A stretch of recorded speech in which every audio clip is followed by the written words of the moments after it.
have to. I'm gonna study with the girls later, Mom. Life moves fast. Be prepared with Sagicor Life. Learn more at sagicor.com.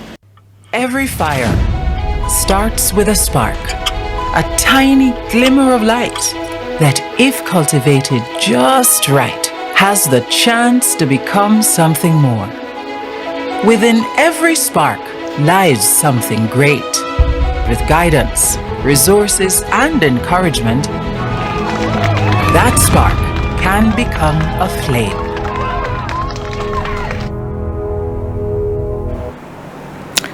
Good morning and welcome to yet another in our fabulous series of lifestyle webinars powered by Sagicor and Digicel, made in Jamaica.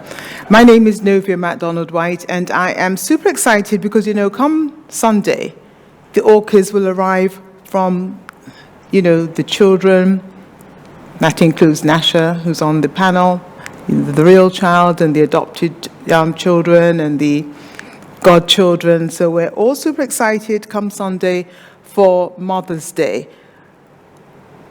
We have today a really great cabal of women who will speak to their journeys, yes. They're not, the journey not yet taken or perhaps never to be taken. But I'm sure you'll not want to miss a single second of today's webinar. Again, brought to you by Sagicor and Digicel Jamaica, and our panelist today, Rochelle Carr, multiple award-winning UK-based singer-songwriter. She also sings to the presidents too, in her country, the United Kingdom, and across the pond. Nasha Douglas, Digicel Jamaica Chief Marketing Officer. Melanie Levy, CEO of the M Group Limited, that's Candy Craze. Alicia Moulton-White, Sagicor Group Jamaica Limited, Vice President of Group Marketing. Victoria Kalahar, who's a new mom, loves food blogger, and all those things. And, just in case you've not picked up today's Observer, she's featured in there as well. Tess Marie Leon, Public Relations Specialist. Nikki Barnes-Miller, Executive in Charge / line producer, Think Movies, and you'll get the drift. Rochelle Gapier, Happiness Coach, author, and an attorney at law. She has, she's always around the place. I picked up the phone last week to find her. Where is she? Yeah, she'll tell you. So, without further ado, let's start the conversation. Modern motherhood conversations. We're going to go across the pond and start with Rochelle Carr, who used COVID to do things. Rochelle, what did you use COVID to do? Welcome, first and foremost. Thank you so much. It's so great to be here. I'm so humbled by the invitation, and it's just wonderful when great women come together and discuss motherhood, because it can be such an interesting and very sensitive topic, and just to debunk it, I think this is so needed. So thank you so much for the invitation. But as you rightfully said, yes, so my name's Rochelle Carr. Yes, across the pond, but never get it twisted, still a very proud Jamaican. My parents, my mom's side are from Maypen, Clarendon. My dad's side from Hanover, Montpellier. I'm in Jamaica every year, all the time, but of course, because of COVID, I've not been able to recently. But as you said, multi-award-winning Grammy-considered singer-songwriter and the founder of an international performing arts school as well that trains celebrities and singers all over the globe how to be the best version of themselves on and off stage. So that's my remit, that's my little bubble in the world. And you're actually right. I feel like when it comes to challenges in life, we very much look at them sometimes as a setback. Yes. But for me, it was a bit of a setup and really allowed me to be thrust into a new season in my life, which was motherhood. Not planned, but absolutely has been a blessing and has taught me so much about myself, but has been a very, very interesting and fulfilling journey thus far. So when you say it wasn't planned, Rochelle, I mean, did that gorgeous husband of yours just kind of, Actually, for the 2 years that the borders were closed? It's very interesting. I mean, one thing I will say is we'd been married for 7 years at that time. And for anybody who's in a relationship or married and has been getting the pressure of what's going on, when it's so challenging when your womb becomes everybody else's information and everyone's trying to figure out what's going on with you. And it was challenging. And I had to remind people that, you know what, everything at its perfect time. And of course, but after a while, you do get overwhelmed with all the questions and you start to think, actually, what is wrong? What's going on? But again, God makes all things beautiful in its time. And I feel like had it happened earlier, I may not have been sitting here as an example of a good mother. I may have actually done a few things, dropped a few of the balls because traveling, touring, as you said, and was invited to sing for the US president, UK prime minister, touring all over the world. It got very challenging. But when the world quietened down, then I was able to give the best of myself to the new journey ahead of me. So yeah, COVID did allow me to slow my pace, opened up a new season. That's lovely. Thank you very much. Well, obviously we'll come back to you to get some more information. Melanie Levy, welcome. You heard what Rachel had to say. Tell us about you during COVID, delivered your third child. I did, very unexpectedly, I might add. My journey to motherhood was not very easy, actually. It was quite challenging. I started to try. It took me about 4.5 years to get pregnant. I had done 3 attempts of IUI. I did 2 surgeries. I did facials, vaginal facials. I tried to eat healthily, went on every kind of diet you could think of, shed a lot of tears every month for 4.5 years straight. And eventually I did IVF and I was successful. We were extremely happy. I had a very difficult pregnancy. It was very, very hard. I was sick. I think I must have put on 20 pounds in my entire pregnancy. And both of my kids were a month and 3 days early and were almost 7 pounds each. So I put on no weight. And I ended up having a delivery. And in the delivery, one of my twins were born with amniotic bands, which means that they were missing digits. I started to hemorrhage because I was crying in the delivery room before the second child even came out. Starting to apologize to my husband like a crazy person. I felt like I couldn't get pregnant. It took 4.5 years to get pregnant. And then I had these kids. And for me, initially, I guess, in Jamaica, don't worry, once you have 10 fingers, 10 toes, everything is great. I feel like it's like a Jamaican saying. That was not my journey. And then I started to hemorrhage a lot. I didn't see my kids for maybe about 2 days because I was just out of it. And then, I kind of just said, what was the process? They didn't know. They said, don't worry, no more toes will drop off. I'm at home and more toes started to fall off. And I was in Canada at the time, and sometimes it's very difficult to get in touch with, somebody from Sick Kids. I ended up reaching over to my friend in Boston, just to ask him for his opinion because he was a surgeon at the time, and just to guide me. I sent him pictures. He sent it over to people that he knew. Eventually we got an appointment at Sick Kids, and thank God it was not going to stop her from walking or doing anything or participating in anything. She can do everything. It's purely cosmetic, and I think that I became really shallow at that point because I was unaccepting of it. And I said, I almost wanted to move from Jamaica because I was like, how she going to go to the beach? What are people going to say? I got so caught up in just the bubble of Jamaica and everybody having something to say and everybody being so judgmental. And I remember being at Sick Kids and my husband looking at me and he said, Melanie, these kids are really sick. Our child is not sick. And he's like, you need to really relax. And he says, if you're not willing to be a part of this journey of parenthood with me, I'll do it by myself. And I was like, okay. And I just took a minute to really just cement and realize that there are so many more things that are important in life. And, we eventually I offered to cut off all of my toes for her. Like, as I cut them off, I don't need them. I don't care about my toes. I just care about her toes. Take them. You know, you can sew on a bone here. You can do this there. Like, I was just trying to research, Google every different thing that I could do to, you know, fix her toes. She ended up doing 2 surgeries. One of them was essential for her hands because one finger is missing, but the other 2 were constricted. So they had to release the bands on them and try and kind of, you know, fix as best as possible her toes. But I mean, at the end of the day, she's still missing 6 toes, you know, and a half a finger. I guess at the end of the day, it's not the end of the world. Like, I don't notice it as much. I don't notice it at all, actually.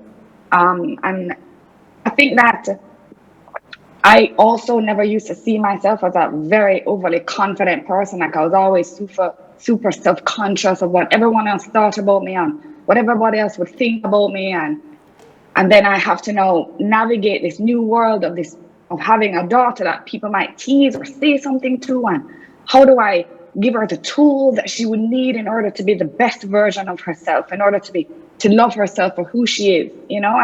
And then I started to just look at myself and I'm like, you know, I have 10 fingers, 10 toes. I don't think I'm a bad looking person, but we all have insecurities. We all have things that we struggle with. We all have things that, you know, we don't love about ourselves, or we're sometimes so much harder on ourselves than anyone else, you know? And then not even realizing that I could get pregnant naturally. Last year I got pregnant naturally. And I had baby Mira. And, you know, she is a blessing. And, you know, we're happy, but it is challenging just managing, you know, home and work and life and everything. But that's pretty much my journey to motherhood. Thank you, Melanie. We'll come back to you because, you know, we want you to share some more, you know, takeaways from your journey to motherhood. From Melanie, we move to Alicia Moulton-White, Sagicor Group, Jamaica. Always smiling, always super pleasant. Good morning. What was your journey like, Alicia? Well, good morning, everyone, and good morning, mothers. I love this energy. I love it so much. Thank you, Novia. Thank you, Jamaica Observer, for doing this. How do I speak after Melanie? Woo. Yes. Felt that. I got married when I was 28 years old, and growing up a Christian, I decided to wait until I got married to have sex. Oh. So I was a virgin when I got married, and because of that, I thought, you know, I did it. You know, everything's gonna be perfect, and it's gonna be like a novel. It's gonna be just like those Mills and Boons and the Harlequin romance novels, and it's gonna be great. I got pregnant 6 months after I got married, and my husband and I, we were in tears. We were just so happy. And I think maybe about 2 weeks after we found out we were pregnant, I went to do an ultrasound, and that ultrasound revealed that I had fibroids. I didn't know before that moment, and several of them, in fact. So I had no clue at all because I didn't have painful, irregular periods, nothing like that.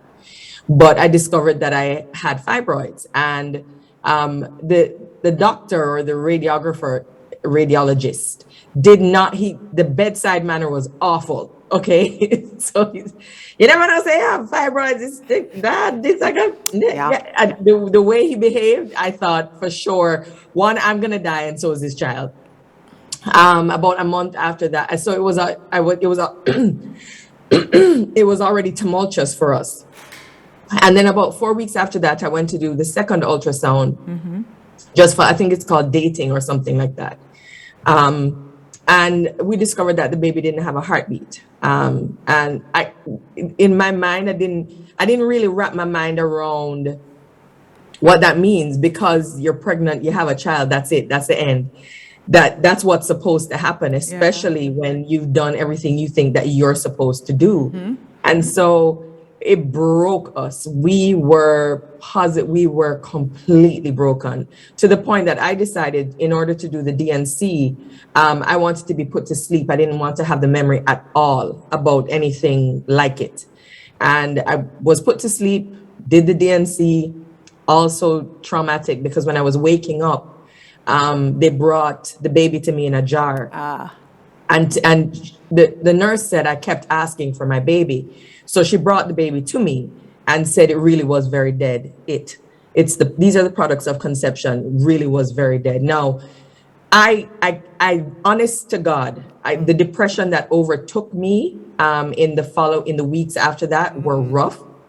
And after that, my husband, he still continues, Novia's bishop, still continues to be a tremendous rock in our lives. And he encouraged me. And I think it was about 6 months after that, I was pregnant again. And we had our firstborn child. It was not easy. I was terrified for the full 9 months. And because I thought this could happen again. And it did. Oh, it did. So after Amaris was born, I had 2 more miscarriages. One was actually a stillbirth. I had to deliver her. Yes, it was a girl, born in October and I think it was 2018. No, what am I saying? No. Anyway, yeah.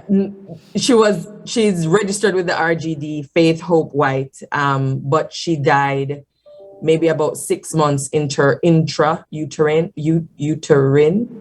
And I was devastated after that. But even after she was born, we had 2 more children. And nobody talks about the depression that you feel after, because postpartum depression is not something that we talk about in Jamaica enough at all. We don't discuss it. So after all of my children were born, I was wondering why I was so weepy all the time. And I think it was my pastor actually who said, let's pray about it, because we don't know what this is. But really what I needed also was counseling. So we prayed, but we also went to counseling, because in order to be a mother to the 3 girls that I now have, I had to kind of work on myself and get over what had actually happened, that the 3 of my children had died. So you lost 3? I did. So we'll come back. So, to ask you how you pick yourself up and after you lose 3 children. If you look at Victoria Kalahar in today's newspaper, she looks amazing with her son Carter. But Victoria, before Carter, your journey to motherhood. Yeah, so hi, I'm Victoria Kalahar. Thank you guys so much for having me. I'm so grateful for this platform, because I feel like pregnancy and motherhood is so glamorized on social media. We're only shown the nice parts of it, the fun parts of it, the gorgeous parts of it, where we're all dressed up in makeup for photo shoots and all of that. So I'm really grateful that we have this platform to speak about the not so glamorous side of pregnancy, motherhood, childbirth, all of that. So I am a new mommy to my baby Carter, a sweet little baby boy. I'm 7 months almost into motherhood, and it's been amazing. But before this pregnancy, I had my first child, Ace. My pregnancy was very smooth. So going for a pregnancy and it's being smooth and everything being okay up until the day of delivery, everything kind of started going downhill from there. And it was a very traumatic experience, because I feel like in Jamaica, we don't have the care, the care in terms of hospitality. Our hospital workers, our workers in general, we always talk about the service in Jamaica, how, it could be improved so much more. So going through a traumatic experience and then not having that hospitality by my side, really made the experience a lot worse. So I got pregnant with my first child in 2021. Yeah, 2021. As I said, I had a smooth pregnancy, and then the day of delivery, when I was delivering, he had a low Carr, which is his oxygen levels. They had taken him into the room and everything. They had gotten his oxygen levels back up. Shortly after that, he had contracted gram-negative sepsis, which is an environmental disease, which means, something was used on him that was not clean. So again, I'm going to say this never really needed to happen, which makes the experience so much harder to kind of accept and digest. So he contracted gram-negative sepsis, and 2 weeks later, he passed away. So we had him for 2 weeks. He was in the hospital the whole time. We didn't get to take him home or anything. 2 weeks later, he passed away, which obviously is a traumatic experience in itself, being a first-time mommy, being, a young mom. My whole life, this is what I wanted. I wanted to be a mom, and I was looking forward to it so much. And I didn't expect that to be the outcome of my first pregnancy, especially seeing that my whole pregnancy process was smooth. Like, I wasn't really sick. He wasn't sick during my pregnancy either. So it's so unexpected for something like that to happen, after having such a smooth process. So, my partner and I, we've suffered that loss. And I always say to everyone that we have to be so careful who we choose as partners, because when things like that happen, it's really like our partners and our family that becomes our rock, and I'm so grateful to say that my family and my partner was so there for me that I didn't even feel like I needed counseling. I didn't do counseling after the loss of my first child because I had that family support. I had that support from my partner, which I'm so grateful for. But besides that, I would like to say that I wish that our healthcare system out here was improved. Like, I wish it could be improved so much more, because there's so much more that can happen. Even the smallest thing is how you're spoken to as a pregnant mommy, as a new mom. The hospital that I was with, it's just such a hostile environment. And this, you're supposed to be at the best place Jamaica has to offer. And when they were telling me that my baby was sick, they were kind of just like, oh, well, we don't deal with sick babies, so he has to go here. So it's kind of just like, you're so taken aback, like, okay, like, what is really happening? There's no empathy. You don't get that love, that care that you should be getting, which is something that seriously needs to be addressed in our country. But as I said, thankfully, I had my family. I still have my family, my partner, who's been amazing through all of this. And shortly after I got the clear from my doctors that, if I wanted to, I could go again, I could try again. I did, and I had my baby now. It was successful. It was a smooth process. As I said, I really do have smooth pregnancies. Mm-hmm. So I have had a good experience with that. And I decided to have my baby outside of Jamaica, which is such a sad thing to have to say or have to even experience, because our experience out here should be nothing short of amazing. But sadly, that's not the case. So I successfully had my son shortly after my first pregnancy, and motherhood has been amazing. I genuinely have no complaints when it comes to being a mom right now. Like, I love it. I'm a full-time mommy, and the process has been awesome. Thank you, Victoria. We have a lot to discuss after the last speaker, the final speaker. Tess Marie Leon, public relations specialist, she told me that her pregnancy was planned measures. Would you like to elaborate a bit more? Tess, welcome. Thank you for joining us. Yes, thank you very much, Novia. Well, I'm still a little bit emotional having listened to, these ladies' stories. It's just a mixture of emotions. So my journey to motherhood was planned. I'm going to be 40 years old next week. From I was a child, I conceptualized my future. What I was going to do in terms of my career. I wanted to be a mother. I mean, I come from a big family, a brother and two sisters, and a mother and a father. So I've always wanted to be a mother. And it was planned. As time was going, we all get into relationships and, they don't work out for whatever reason, but I didn't want to wait. I've always wanted to become a mother. My career was, going great, and I wanted to have the experience of having a baby. And my journey has been good. I'm blessed. He's beautiful. He's so trusting. He's adorable. And I have a village that helps to raise him. I have very supportive parents, siblings. I have amazing friends. And he's my world. And his name? Sebastian. Sorry, Sebastian.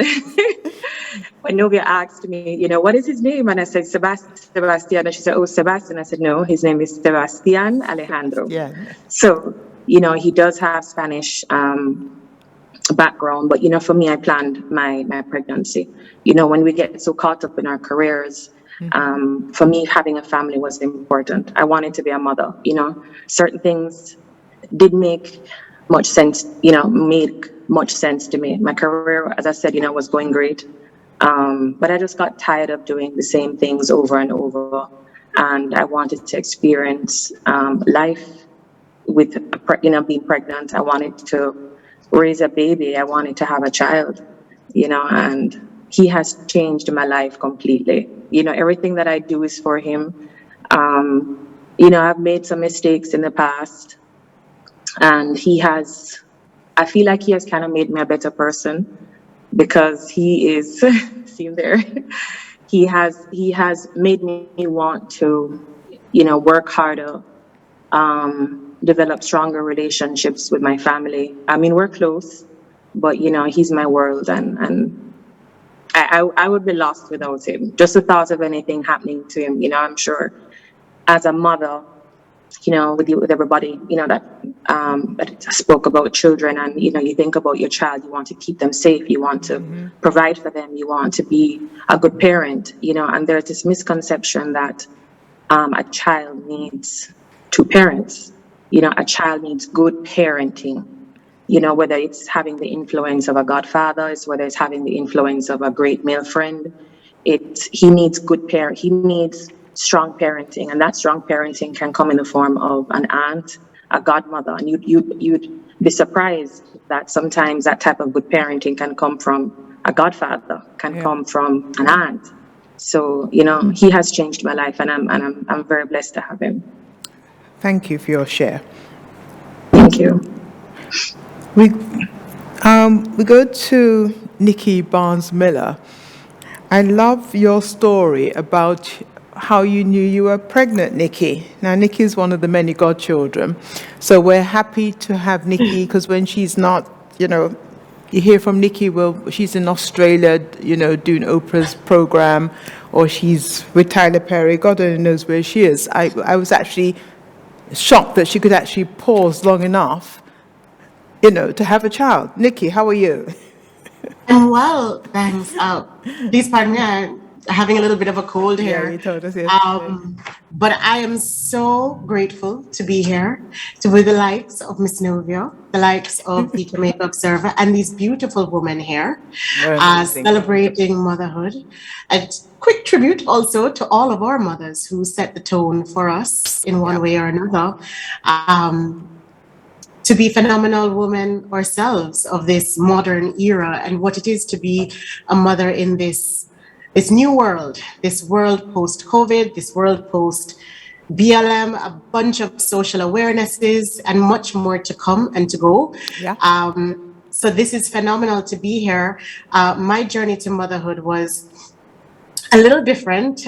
It very much planned, unplanned. I think even when you plan it, it's unplanned what you actually go through.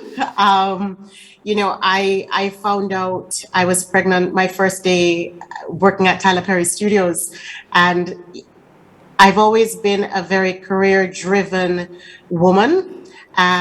Very much born in a Jamaican environment and country. I live here in the US, but I live in both, but I'm mostly here in the US and married to a phenomenal man as well, who is a great partner and has helped me to transition into what it is to be a mother, and not so much what society says or has dictated it should be. You know, when you're raised in our British influenced community, you tend to have a checklist that you have to go down. And if you don't check one box, then you need to double back, go back to it, revisit it, explore it, open it. And in today, I find that the rules are very different, and they're only what you make it to be honest. My pregnancy was a little rough as well. I had to go through what was called a version, which was horrific for me. I had a series of complications as well. And I'm very grateful, having especially heard a lot of the stories here, to have had my baby Kennedy. She's a bundle of joy, a bundle of energy. But most importantly, she has redefined what I believe to be motherhood. You know, I think a woman today has to be formidable. It's never convenient, all the things that come with motherhood. It's relentless, it's tiring, it's a lot of fun at the same time. But when you are a career-driven woman, as I deem myself, it is very hard to establish balance. I work in the entertainment industry, and from my POV, there are maybe 5% of my peers who are female have children. The time that is awarded to us is not necessarily fair or even or equal. Oftentimes, we are constantly competing with the likes of our male counterparts. And even though there is a strong camaraderie amongst women, there is oftentimes a lot of competition. And, you know, when you are thinking about having a family, oftentimes you tend to think, is this going to slow me down? Do I have the right partner? Do I need a partner? Do I need a support system? What does that look like? Is it paid support? Is it familial support? Is it a stranger off the street? You never know where it's going to come from. And thankfully, I am in a space where I have not had to compromise my career. That was very important to me. I have worked, as you know, Novia, with the likes of Oprah Winfrey. I've traveled the globe, literally, with her.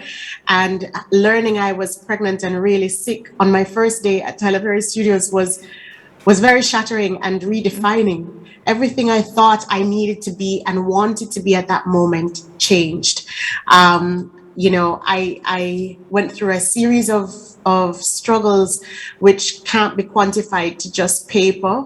I can't just say, oh, it was hard, I had a headache. It was everything. My finances had to be looked at differently. How I moved as a woman, as an individual, and not lose myself had to be looked at differently. My home life, I still did not want to lose my identity. And I was so worried about that, much like Melanie and the other ladies said, Tess, you know, I've always seen myself one way, and then to say, how do I navigate this new path and still be me was a big concern of mine. And I felt so shallow at times for saying, oh my gosh, you know, you're so focused about all these aspirations, you're about to have a child. And I can successfully say that, you know, I'm still learning, still growing, but 2 years later, she's 2 now, 2.5, I think I have redefined how I work. I've set boundaries. COVID has kind of helped with that. Yeah. And I hope the world is still open to changing a lot of the things we know to be true about motherhood and work and the workplace, such as maternal and paternal time off. Balance is very important. And I've just found a new way to be a bigger, better me. And I'm still learning. I'm learning from these wonderful women. I have seen many of them in many audiences, one way or another, doing things. And I'm like, wow, this lady is a mother and is still achieving her her goals, being her best self. And it's phenomenal to watch that, because I am also a student as much as I am a teacher. And it's very important that everyone watching this understands there is no fine-tuned path, no set rhythm to how it is to be a mother. And once you put your best foot forward, that's all you need to do. Loving on your child, loving on your family, and embracing those who mean you well is more than half the battle. It will get you to heights you never knew possible. I now lead my team of over 100 people in the studio or otherwise with a different set of grace and elegance. I'm more empathetic, I think, and I think motherhood has really encouraged me to think outside the box and to listen with a different set of ears when people have concerns. So while I had all these concerns about, oh my God, motherhood, I have to rush home, pick up daycare, all these things, I have equally learned what it is to be a lot more graceful in my career, and I look forward to seeing what's next to come. I have been a victim of many workplace indiscretions, if I may. I subsequently ended up pursuing another path after Toilet Perry Studios, and people thought I couldn't do it while I was pregnant, and I worked right up until the day I gave birth. My husband is not too happy about that. It wasn't necessarily planned, but it is a part of who I am, and he supported me. Begrudgingly, but he supported me. I had amazing friends, who were just there for me. So I had a particular friend who was at the hospital helping me to do work. He was so great. And he helped me to complete my task while I was on the bed about to give birth.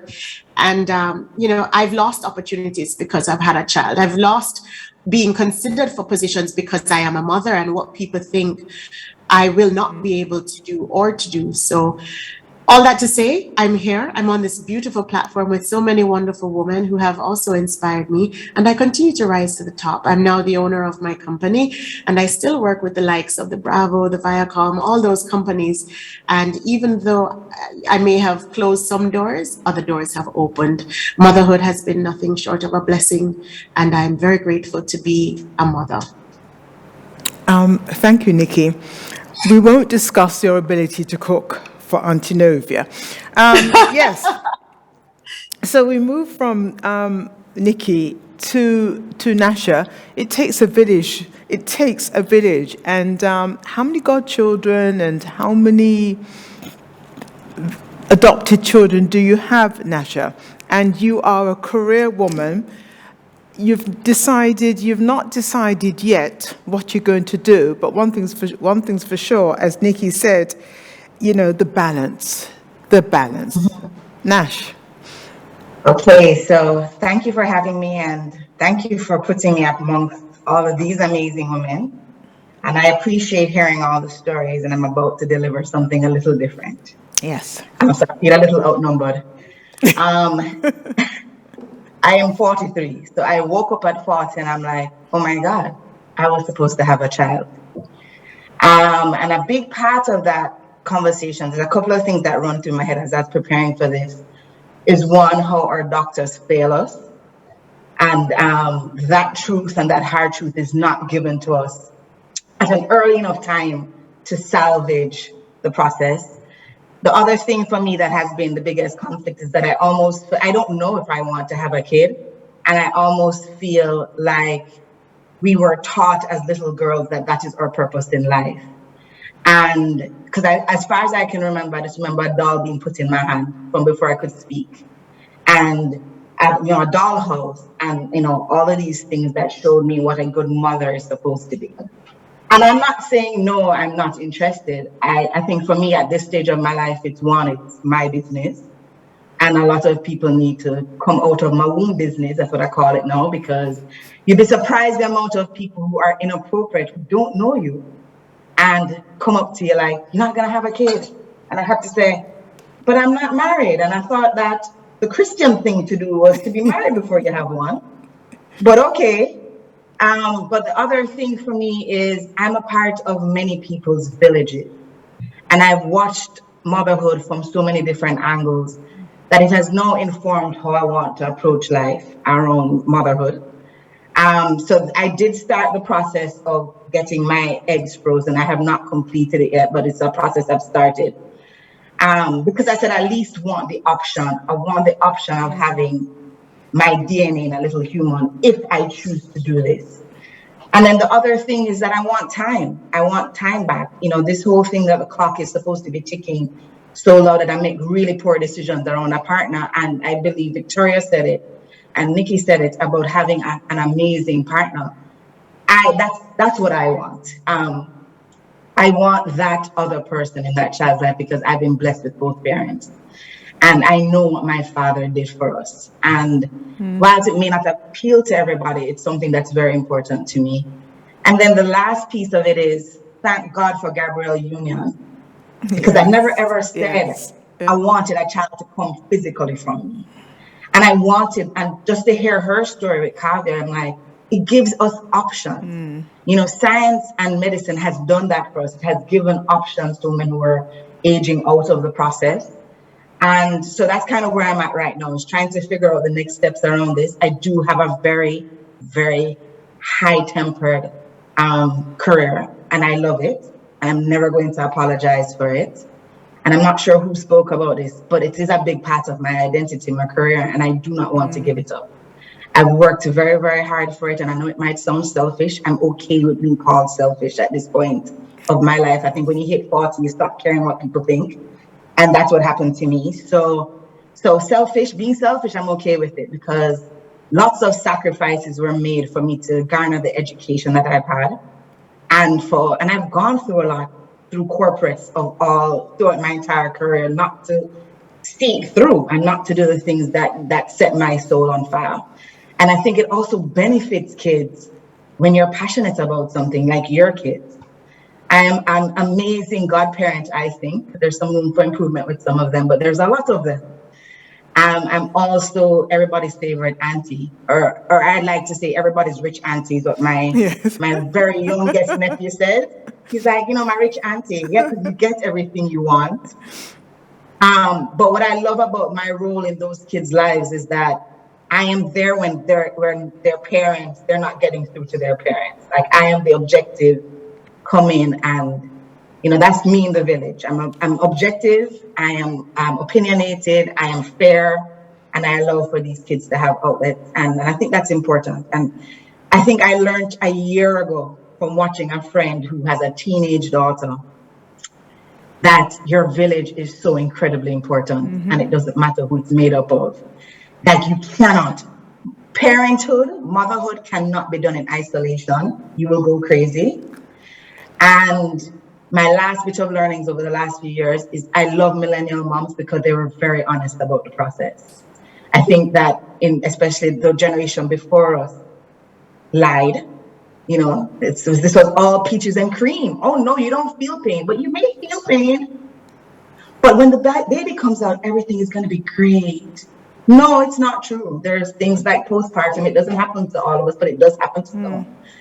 And I think those types of conversations need to be more open so that people don't feel like they're losing their minds. So it's beautiful just being a part of a panel like this, on a stage like this, where you get to hear other people's stories. So you don't feel isolated, because motherhood can be isolated if you don't, you know, share. Thank you very much. So important to share, and we'll continue to share. Rochelle Gapier, happiness coach and author. Welcome, Rochelle. Hi, morning. Good morning. Can you hear me? Loud and clear. Yes.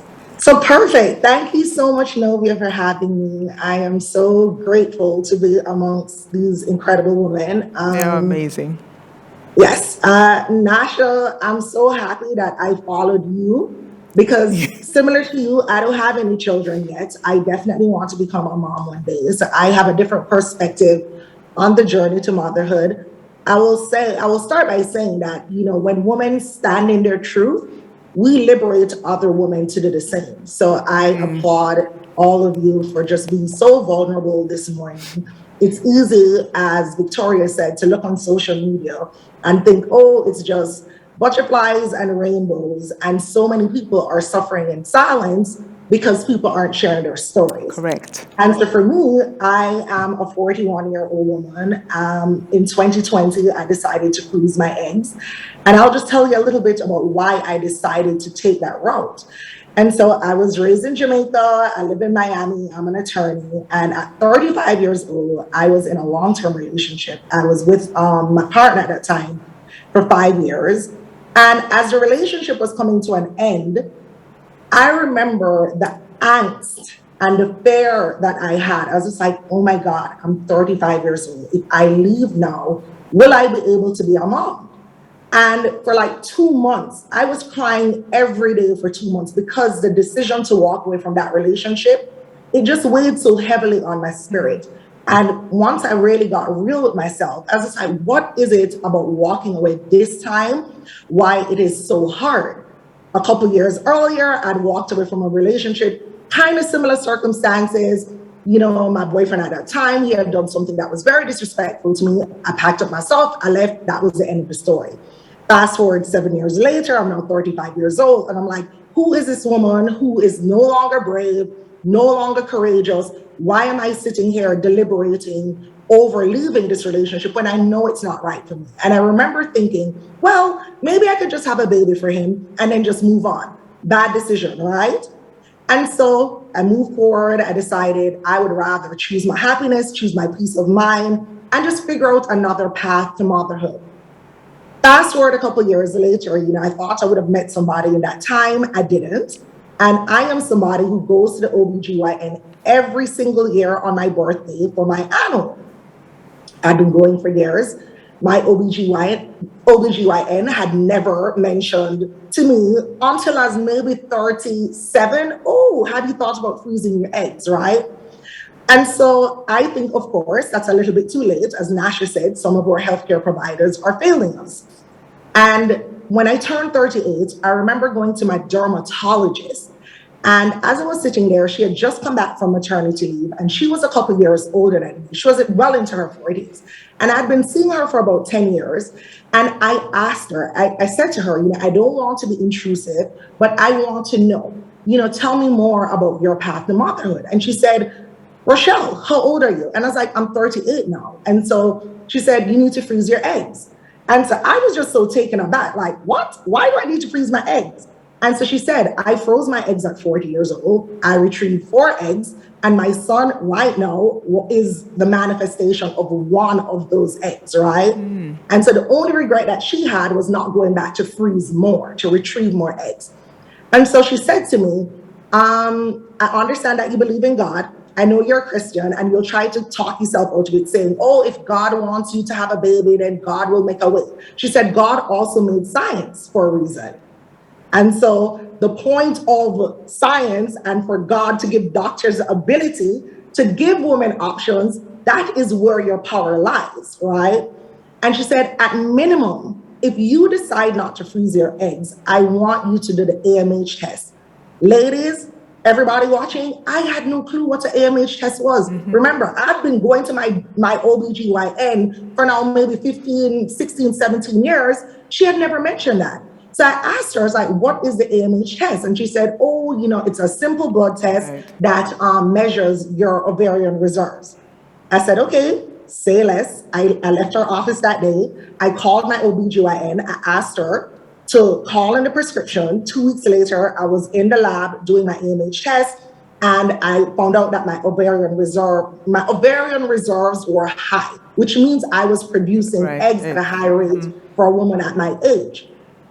And I said all this to say, when I decided that I was going to freeze my eggs, at that point, I deliberated, should I share this journey publicly? And so I decided I would, because it really struck me that for me, as somebody who believes I am very, very, very deliberate about my life, about my choices, about my happiness, about designing a life that I love, if I was going every year and my doctor neglected to tell me, then how many other women are in the dark about this test that would empower them, right? And so I decided to share my journey. I went to Barbados. I decided to freeze my eggs there. The cost of freezing it was significantly less than doing it in America. A friend of mine was going through the process at the same time. Her process was $7,000 more than mine in Barbados. And so I started to share my journey little by little, and something just incredible and miraculous happened. So many women started reaching out to me like, tell me more, tell me more. To date, I froze my eggs October 2020. I have had now maybe 9 women contact me to tell me that they've now gone ahead and they have also gone through the procedure of freezing their eggs. Because I share my story on social media, a reporter from the Washington Post saw my story, they interviewed me, and they featured an article, like a full spread portrait on me last year summer. And so it just shows that as women, we have the power to design the lives that we love. Society will lead us to believe that there are just certain things that are available to us at only a certain age, right? So now I'm 41.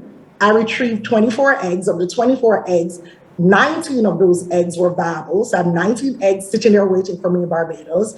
And why I said that about the age is that, yes, you are 38 or 39 or 40. And I have friends who are so hesitant about going through the process because now they're like, well, I'm over 35 years old. I may not have any eggs and I don't want to be disappointed. But at minimum, I encourage them, go under the AMHS and figure out where you stand, or power lies in truth. No need sitting in denial and causing ourselves unnecessary suffering when you can make decisions that will empower you. So for me, I decided I was not going to allow my biological clock to keep my happiness hostage.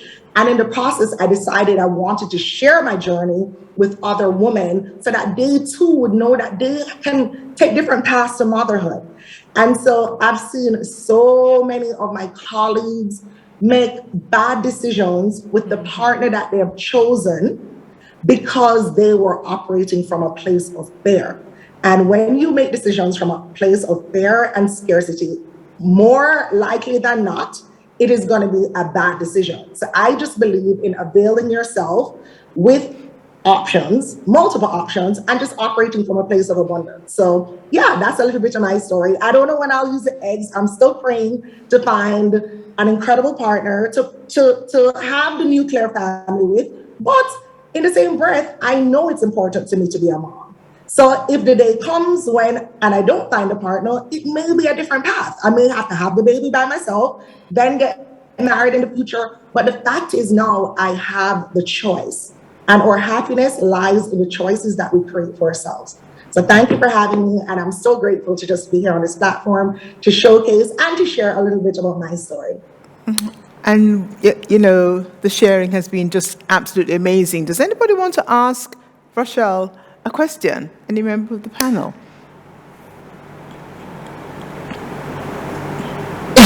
Contact details. Oh, go ahead, Nasha. Thank you. I will reach out to you after for the contact details for Barbados. Perfect. I'll gladly share. I'm going to. I don't have a question, but I do want to say, Rochelle, thank you for sharing. As I'm sure every woman here, at one point or another, has thought the path you have. I know I have. As to whether we executed it or not is irrelevant. Mm-hmm. But I think there's definitely something to be said about the science of it all that each of us have been a recipient of at one point or another, from Melanie to yourself. I think it's an understatement to say that motherhood is a secret society in itself. And if you don't know, you don't know, sort of thing. So thank you for sharing that, because we all could use as much help as possible, which is, I think, the theme of motherhood, whether it's from the test tube to the loving partner to the spiritually guided faith, whatever it may be. Thank you for sharing that with us. Thank you.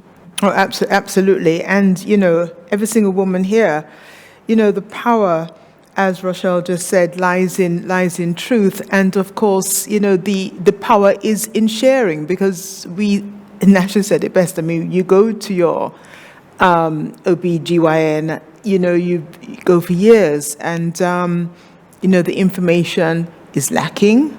As Rochelle said as well, nobody ever pressed, said to her, okay, this is the conversation you now need to be having, or whatever. Let me ask you, Rachel, you were nodding when I think it was Alicia made mention of, you're married, people just expect that immediately you're going to start a family. You're definitely a career woman, you're touring. Your friends, you made mention of the fact that your friends around you are having children. By the way, we do have Rachel's story in the Star Observer on Sunday, so you'd have to, there's more that you can read about her amazing journey. But what was that like, Rachel, when all of your friends are having children? You're the godmother to quite a few, and they're asking you, so what's up? When are you going to start your family? How was that for you? You know what? It's interesting because I think when it's friends, because by God's grace, I've got an amazing network of people around me. They always ask in love. So it was never a case of, sis, what's going on? It was never intrusive because the women around me are wonderful and it was always in love. The thing that was a little bit frustrating for me was when it's that cousin or that auntie that you don't really have a relationship with, but somehow they'll pull your mum aside at the family barbecue and say, "What's going on, Rachel, and our womb?" And you're like, but we don't. But you don't even talk to me. You don't even call me to say happy birthday. So how is my womb your priority? So I think that's where it kind of got a bit frustrating. And furthermore, I think it's when people who have gone through similar situations, they've had to wait for their child for whatever reason. And likewise, like many of the women here, we were told that you will not be able to conceive naturally.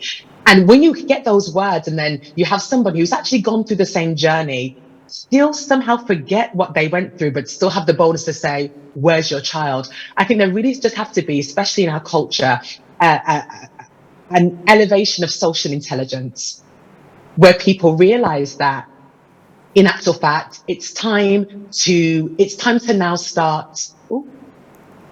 I'm sorry, for some reason my video automatically stopped, so I'll say that again. I think there needs to be an elevation in our social intelligence where we realize that sometimes it's necessary to apply wisdom, to apply discretion. And if you do feel like somebody is struggling, sometimes don't ask the questions, just pray in secret and just hope that in time that whatever you're believing and hoping for them will come to fruition. There's just one thing I actually do want to add that Rochelle, in line with what Rochelle had said, I don't want there to be a conception that when it comes to freezing eggs and embryos, that's very much reserved for people who are waiting for their partner or believing for that spouse. I have frozen embryos. And one thing I was very much determined to do was make sure that people understand that even in your process of being married or being with a partner, we don't know the future. And especially some women who walk with faith, I think sometimes we do have this mindset of, God will do it for me, everything is the right time. But again, empowering yourself with choices, like I very much believe that we have been entitled, if you are a woman of faith, to have an abundant life. He died that we would have life abundantly. So abundant choices, abundant options, whatever allows you to be the best version of yourself and experience a real level of freedom and no anxiety, choose those options. So for anyone watching, please, and if you're married and comfortable in your marriage, please don't think this is the reserve of the single. You too have options. You too have the ability, all going well, to do that and to secure in some way, shape or fashion your future. So again, with me, married for 8 years now, I think it's 8 frozen embryos. And again, when the time is right, maybe I'll pick one and say it's time for you to join the world. But the great thing is, God still has a way of having his influence met, because again, how successful that is, only God will choose and know. Yeah. But I think it's important that we have these options and we execute them to the best of our ability. So yeah, I just wanted to add that. And a nice add, Rachel. Thank you very much. Nasha, you are outnumbered. Your words, you're outnumbered.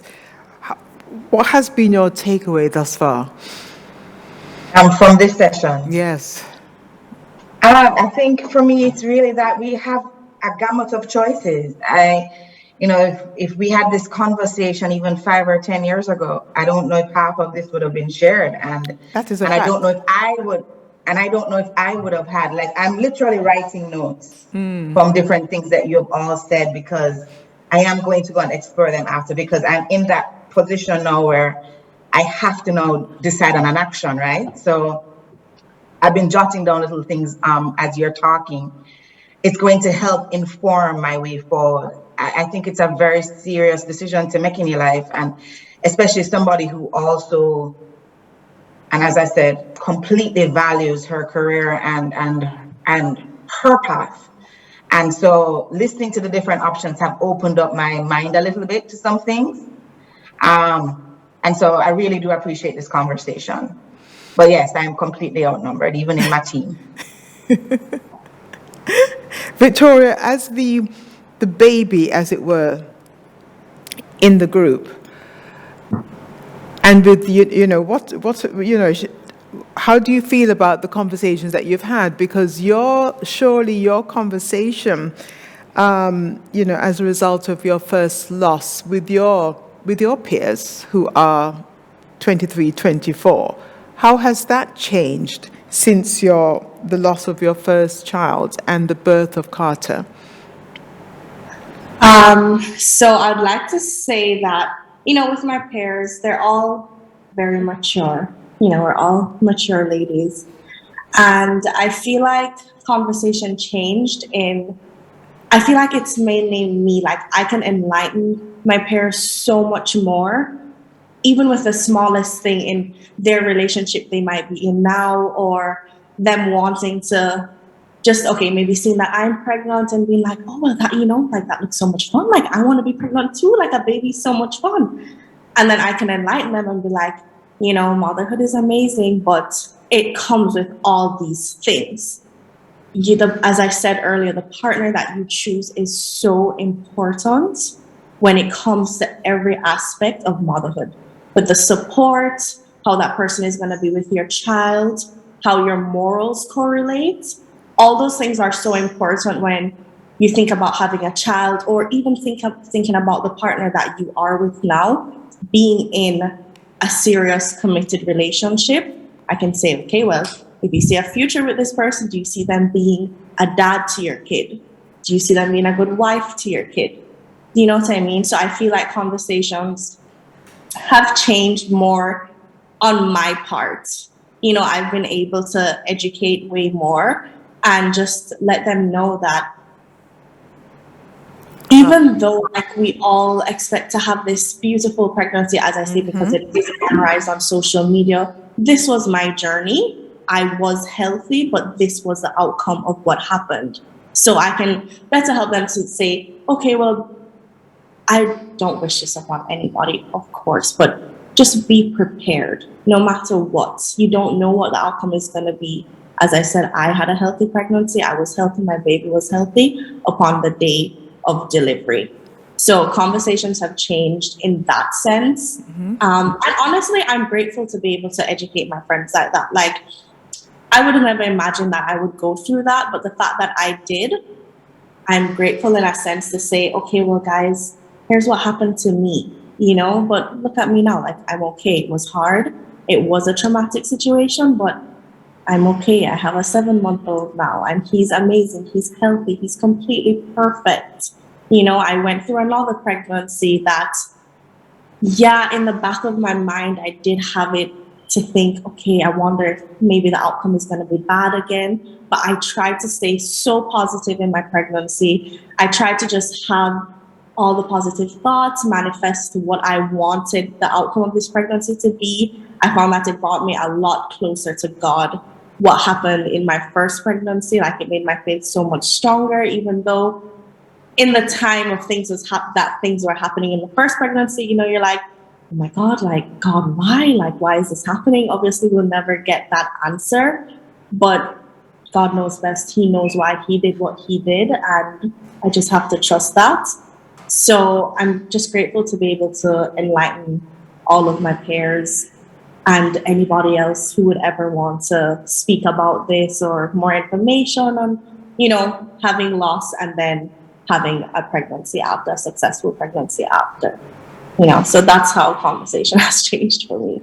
Okay, a comment from some of our viewers. Victoria, it's nice to see a young woman happy to be a mother. You're a breath of fresh air. And for Rochelle Rochelle, what will happen with your eggs if you choose not to go ahead? So you freeze your eggs and you decide no more. No longer interested. I am not going to donate my eggs or sell them.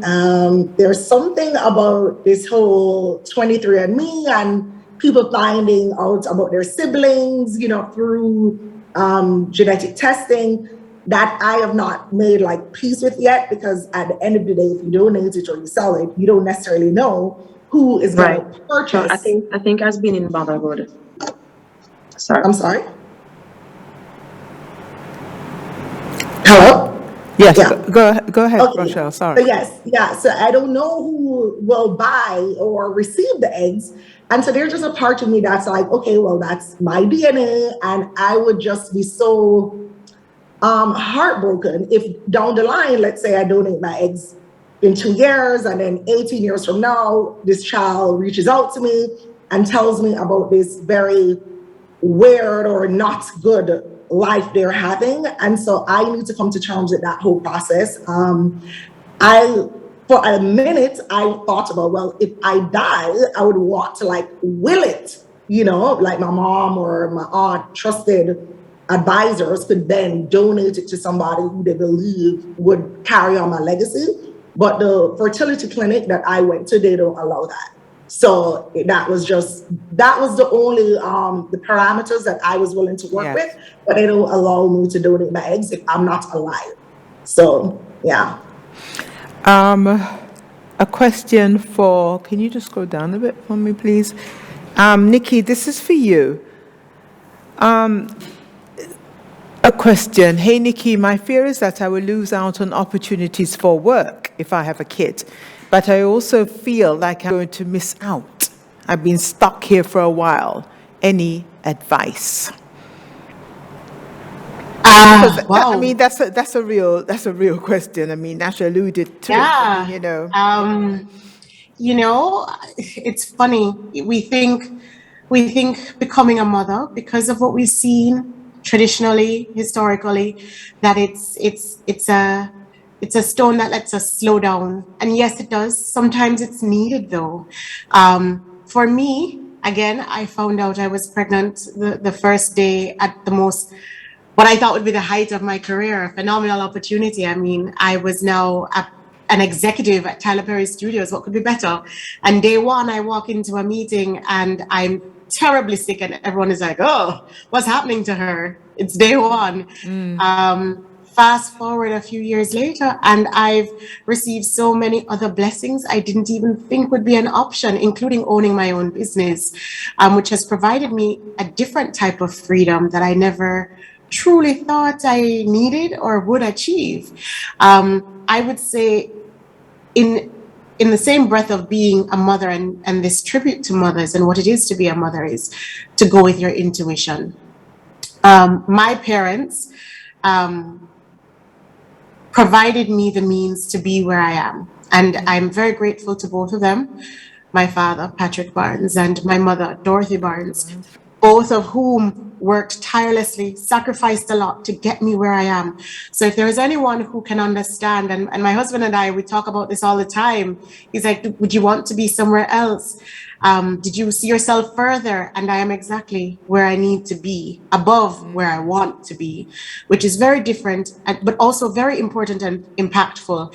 And I think, again, as we explore balance in today's world, remote work, things that weren't necessarily an option before, it is more permissible now than it was before, and to be okay in venturing into what might look like a different path, still a path of success. When I was growing up, I was going to be, as you know, Novia, I read the news. I have been on TV, behind the camera. I have worked for the likes of Viacom, VH1, all the way down and to local stations within Jamaica's community. And I am very proud to say that I am exactly where I need to be.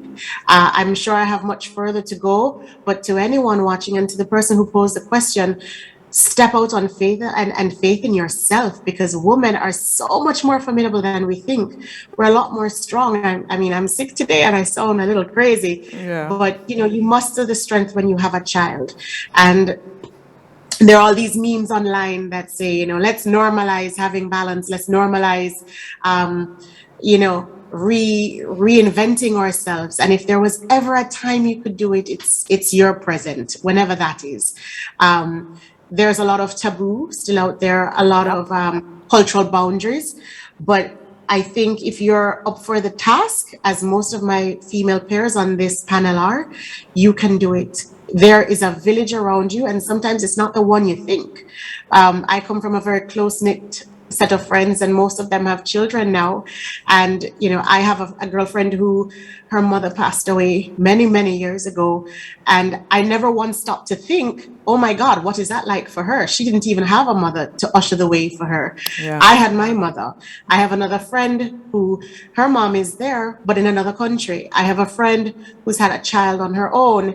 You know, it's motherhood has no set defined, it's not a box as it used to be, or presented as such, as many of the peers on here said. Nasha even said it, you don't have these conversations. Victoria, Melanie, you know, even Alyssa alluded to it. It's very hard to define who you will be as a mother. And once you put your best foot forward, you will be successful. And the time is never better than when you are ready. No matter if you have a partner or not, male or female, same sex, no sex, it doesn't matter. It's up to you. Just know that the resources are now there more than ever before. So don't be shy. Don't be afraid to seek information. Motherhood, you know, one thing people don't speak about is the business and education of motherhood. Yes. There is a financial component to motherhood that people don't speak about. Mm-hmm. It's an untapped resource you have to dig into that is never enough. But now with Instagram, internet, all these social institutions and group awareness such as this, you can definitely find the information. I'm available to anyone watching. I think most of the women on here also share the same sentiment. We want to be the voice to say it's okay. And if you're ready, we are here. And we will also be ready with you, because it is a community that makes it happen, and happen in a most healthy and safe environment. Mental awareness is also very unspoken about. Yes. But with groups like this, we can be even more successful. We don't have to wait on science. We can simply talk to some of our peers that may share stories you're not even aware of. Very, very true. And if anybody's going to change the narrative, it's my lovely panel here. Victoria, thanks for sharing your story. I remember when I heard about it and reached out to you. I have admired your strength, and I'm so happy for you and baby Carter. Very true. I mean, there was a collective sigh of relief when we heard that baby Carter was born. Nasha, you are the bomb.com. Don't say that to her, please. It'll go to her head. Agree with you, read people continuously asking about your ovaries. Leave my womb alone. Very true. Right? It's not, you know, Nikki just said it. Thankfully, you know, the narrative has changed around motherhood, who we are as women, when we want to do, how we want to do, whether we want to, you know, buy 2 more handbags as opposed to having a child. It's entirely up to us. Or whether we want to have the child, buy 2 handbags and not buy any groceries. It's still entirely up to us. Tess Marie, what do you mean by planned pregnancy in your case? And also, Tess Marie, you are one hardworking woman who, you know, I always look to. I admire how you planned this so that you could maintain your career and not lose out on the other parts of life. You know, I remember when I was in the hospital, you know, I didn't tell many of my clients that were calling me. I didn't tell them I was in a hospital. So, you know, when a client of mine, you know, found out I had a baby the day before, they're like, why didn't you tell me? You know, I can't believe you didn't tell me you were having a baby. So, you know, Novia, I do work hard. But, so, you know, I was saying earlier that from I was a child, you know, I wanted to be a mother, and I took out one of my ovaries when I was 18, 19. I was diagnosed with polycystic ovarian syndrome, which seems to be a very common area of concern for many women in Jamaica.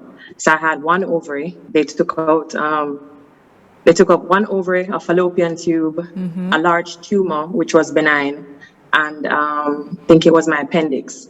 So, the doctors told me, with PCOS that you have, I'm not sure if you'll be able to have a child. So I said, okay, I need to have a child in my 20s, but I didn't really understand what PCOS was really until my early 30s, and I mentioned earlier that, I wanted to become a mother, but, in your 30s, you're going through relationships that didn't work out for whatever reason. And I said earlier, I wanted to become a mother. So there is a fertility clinic here in Jamaica, some were asking about, I think it was you, Rochelle, you went to Barbados to have, and it's definitely cheaper, than the States. There is a fertility clinic here in Jamaica called the Hugh Winter Fertility Clinic.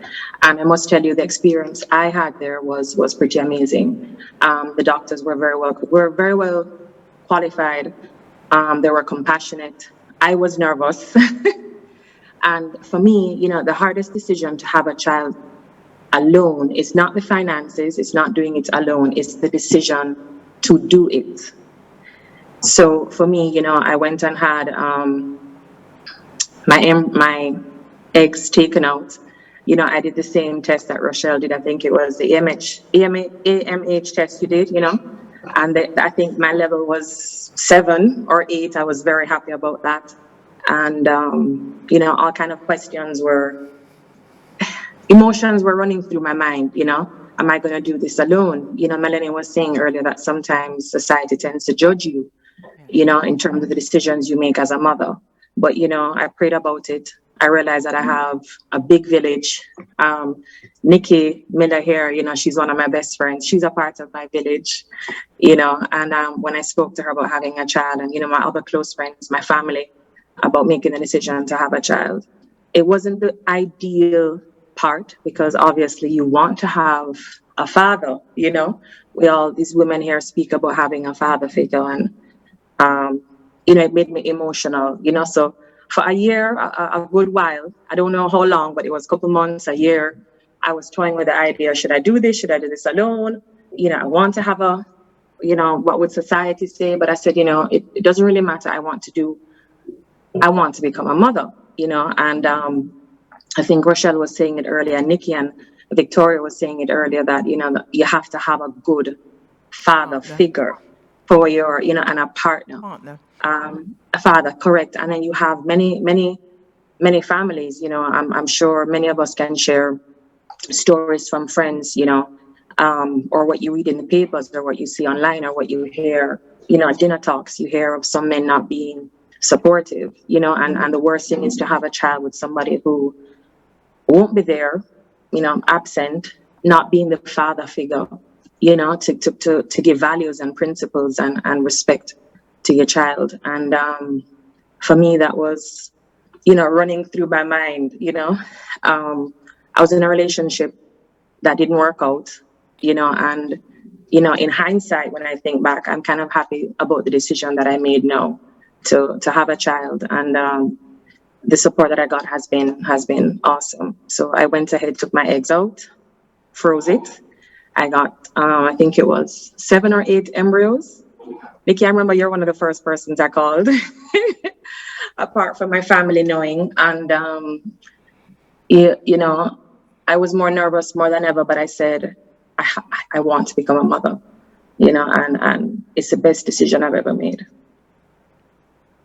How do you get your girlfriends to accompany you to the fertility clinic? I mean, how, because that's what people would want to know.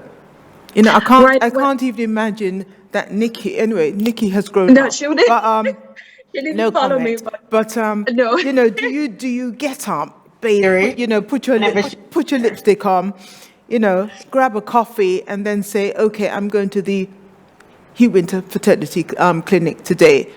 Walk us through that process, Tess Marie. Yeah, it's a decision that I said that took. It wasn't overnight. As I said, the hardest decision of having a child alone is not the loneliness. It's not finances. It's not, it's really the decision to do it. So some persons may take months, a year, 2. I was approaching, I had Sebastian this year. So I was, I think, 37, 36, even when I was in a relationship, I wanted a child. And I think Rochelle said it earlier, you're in a relationship, but you're like thinking, should I have it with this partner? But then that you were raised by good parents that teach you how a woman should be treated, or I always, I would tell my sisters, or I tell my friends, always listen to that voice in your head when you know that something may not be right. And then you start to visualize in your head, will this person make a good father? You're not sure. Or you may think about what type of male figure do you want to have for your child? So when the decision came, I was single, and I just kept, it was just toying in my mind every day. I want a child. Society didn't pressure me. As I said, I come from a Latin family, a mother who every day, and I tell my son every day, I love him. I love you, baby. I could come home stressful, and looking at him, I just melt, So the decision came, spoke to my mother about it. She was one of the first person that I told my sisters, and they were like, great, let's all have a baby, and, I don't think that women speak about it that much. And it has been the most rewarding experience, for me. And sometimes I wonder, how do I tell my son? I'm hoping when the time comes that I will have a strong male figure. And he does. But the first thing that I want to tell him is the truth, that mommy loved you so much, she wanted to have you, So I'm just happy I made that decision. So, being honest about that experience was important. And, I'm going to tell him that I loved him so much. I wanted to have you. And I'm sure he'll understand. Alicia, and I agree with this question that has this, statement that has just come up. Alicia, I would never look at you and know how much you've been through. You are literally always happy. That's because she's got a bloody bishop in her life. You're always happy and always smiling, unless someone, oops, I can't say this on live, but it's that P word, you off about work. Keep on pressing on and lighting up the room with your smile.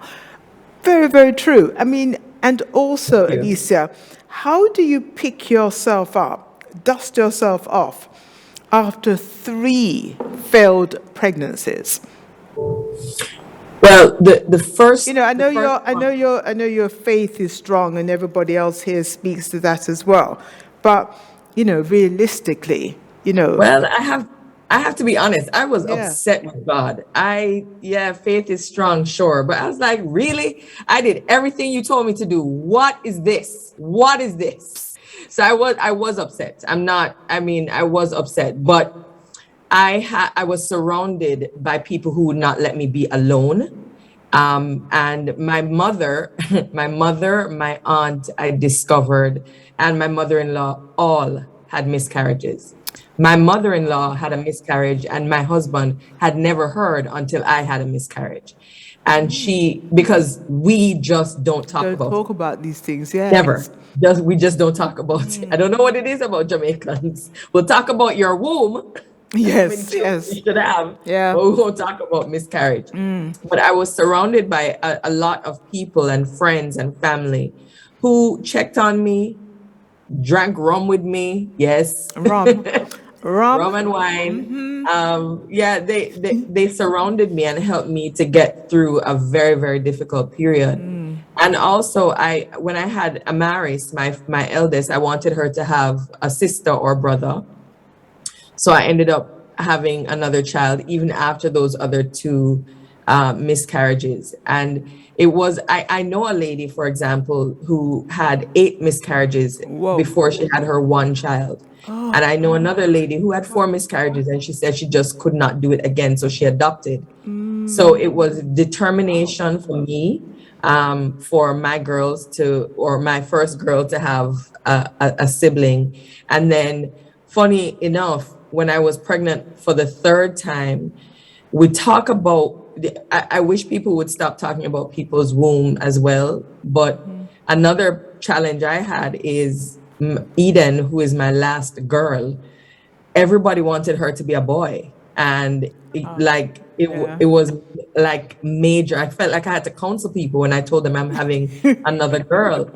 And they don't know. I mean, the stress and trauma of just going to do an ultrasound to hear a heartbeat. Yes. It takes everything out of you if you've had miscarriages. So I couldn't understand, boy or girl, who cares? Just give me a heartbeat. Don't give me, and Melanie, I hear you about the 10 fingers, 10 toes. Yes. Because people, the things people say are just quite frankly ridiculous. Just give me a heartbeat when I lie down there. So I ignored some people, and then I had, to answer your question, I ignored some people, and I had a lot of people on our side. And then, of course, my husband was, he's great. Well, as Rachel said it, it's an elevation of social intelligence, so I think, that's really, really important, because to go back to, Melanie. Also stop asking people when they've had children, when are you going back? Stop it. Yes. Well, it's not a shop. 100%. For those of us with one, yes, we, we've heard it many times. Melanie, you started, you see Melanie, she's the co-principal at Candy Craze, and, that bubbly, lively, wonderful individual, as is her husband, Kenty. And, Melanie came out first, as it were, with her story. And it's a great share, Melanie, and thank you very much for sharing it. And yes, 10 fingers and 10 toes, nobody cares, but, it's the pursuit of perfection. And even in our imperfections, we are perfect. You have shone light on this, Melanie, and quite a few people have actually said, thanks for sharing the journey. They too are in a similar situation. How public are you about this, Melanie, in terms of, conversation, obviously, within the nucleus of your family, your friends? How have you transitioned to where your husband wanted you to be? I just want to say thanks, everybody, for sharing everybody's story. I mean, it's amazing, phenomenal, emotional. I can relate on all different levels. In terms of, I don't know. I don't understand your question, Novia. Where my husband wants me to be? What do you mean? No, when he said to you that he's willing to go the journey alone, kind of thing. If you were still counting fingers and toes. Yeah. Well, I think for me, it was the journey to get to motherhood. Going through IVF. Freezing my eggs. I only had 2 embryos that were chromosomically normal. I only had 2. I didn't have a lot, and I was 35. I only had 2. And the process to get to motherhood was so challenging and so difficult. I feel like for everything in my life, I have to work so goddamn hard for it. Even up to having a child. It's like, Jesus, have mercy. Just give me a break, man. I remember my sister got pregnant. She started to try for a month because she thought, it was hard for me. And she got pregnant in 4 weeks. I had a nervous breakdown. I think I mashed up the house. My husband took the keys away and told me I need to take a walk and be happy for my sister. I felt like a horrible person. And the journey to get to motherhood was so challenging and so hard that when it's almost like I finally reached to the end, to the cusp of having these children that I've wanted so badly, to think that something else was I barely even got started and I'm faced with a problem, and it was just difficult for me to understand And I felt angry. I felt angry about with everybody. And I also suffered from a really bad postpartum depression. Postpartum depression. And I would sit down in the bathroom and close the door and I would cry for hours. And I remember I was trying to breastfeed and I couldn't breastfeed. And everybody's like, you know, they love to judge people who can't breastfeed, and that's another thing. And everybody's just like, you want to give your child the best start in life. And I'm just like, I think a sane mother is the best start in life. Right now, I'm not sane.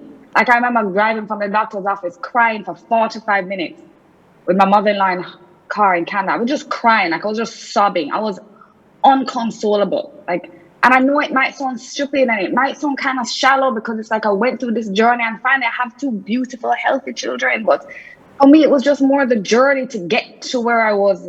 Yeah. That it was just so hard, and I didn't know I have another challenge. You know, and I didn't know what that challenge meant, and I didn't know how I would navigate it, and I didn't know how I'd become the person that she needed me to be, because I don't even know how to be that person for myself. How am I going to be that person for somebody else? You know what I mean? And my husband is amazing. He picks me up when I'm down. He gives me strength when I feel like I don't need it. He makes me feel confident when I feel like I have nothing to be confident for. When I feel like I've made so many mistakes, he said, it's okay, but tomorrow is a new day and you can do better. You know what I mean? And sometimes I'm hard on myself because I blew up at this person today, or I lost my stuff today, or I was too nice today, or people took advantage of my niceness tomorrow. And it's almost like I'm on this constant roller coaster. And I say to myself, you know, just be still. You're going to make mistakes. Things are never going to be perfect, but tomorrow is a new day. And tomorrow is a new chapter, and tomorrow is a new opportunity. And when I was depressed, you know what I did every day? I used to dress up, crazy as it may seem. I would put on heels at 10 o'clock in the morning. I would dress up with a full-fledged of makeup. I would dress up every day. And one day my husband said to me, we were going to the hardware store to pick up something. He's like, where are you going? I was like, to the store with you. And he's like, no, but seriously, where are you going? And I was like, I feel like if I look in the mirror and I feel like I look pretty on the outside, I would start to feel prettier on the inside. Right? And it just started to work. I just started to just dress up every day, you know? And it takes effort to look good after children, you know, like you really have to think about it every day, like it's a conscious effort to like get up and like put your face on, you know, and like do your hair. And so I think that he was just really very much a part of the journey with me, and he gave me the strength I needed to get by. And he realized that I was being a little ridiculous. I mean, I really needed to look at the whole big picture, and I needed to be grateful. I mean, my daughters, Malia and McKenna, are amazing.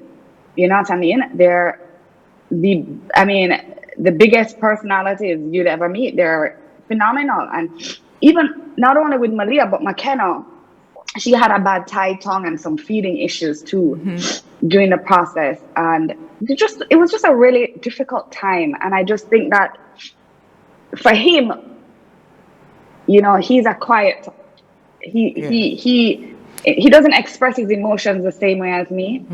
And it's not that he didn't feel or understand, because I think we both felt and understood that nobody, you know, it's just a hard process to go through, and I think he felt it too. But we have to realize that we have a healthy, beautiful child that we've wanted, and we're so blessed, and we just really have to focus on what's important in life, and we can't focus on what other people have to say and the judgments that other people have to make of you, because at the end of the day, they're going to make it anyway if they want to.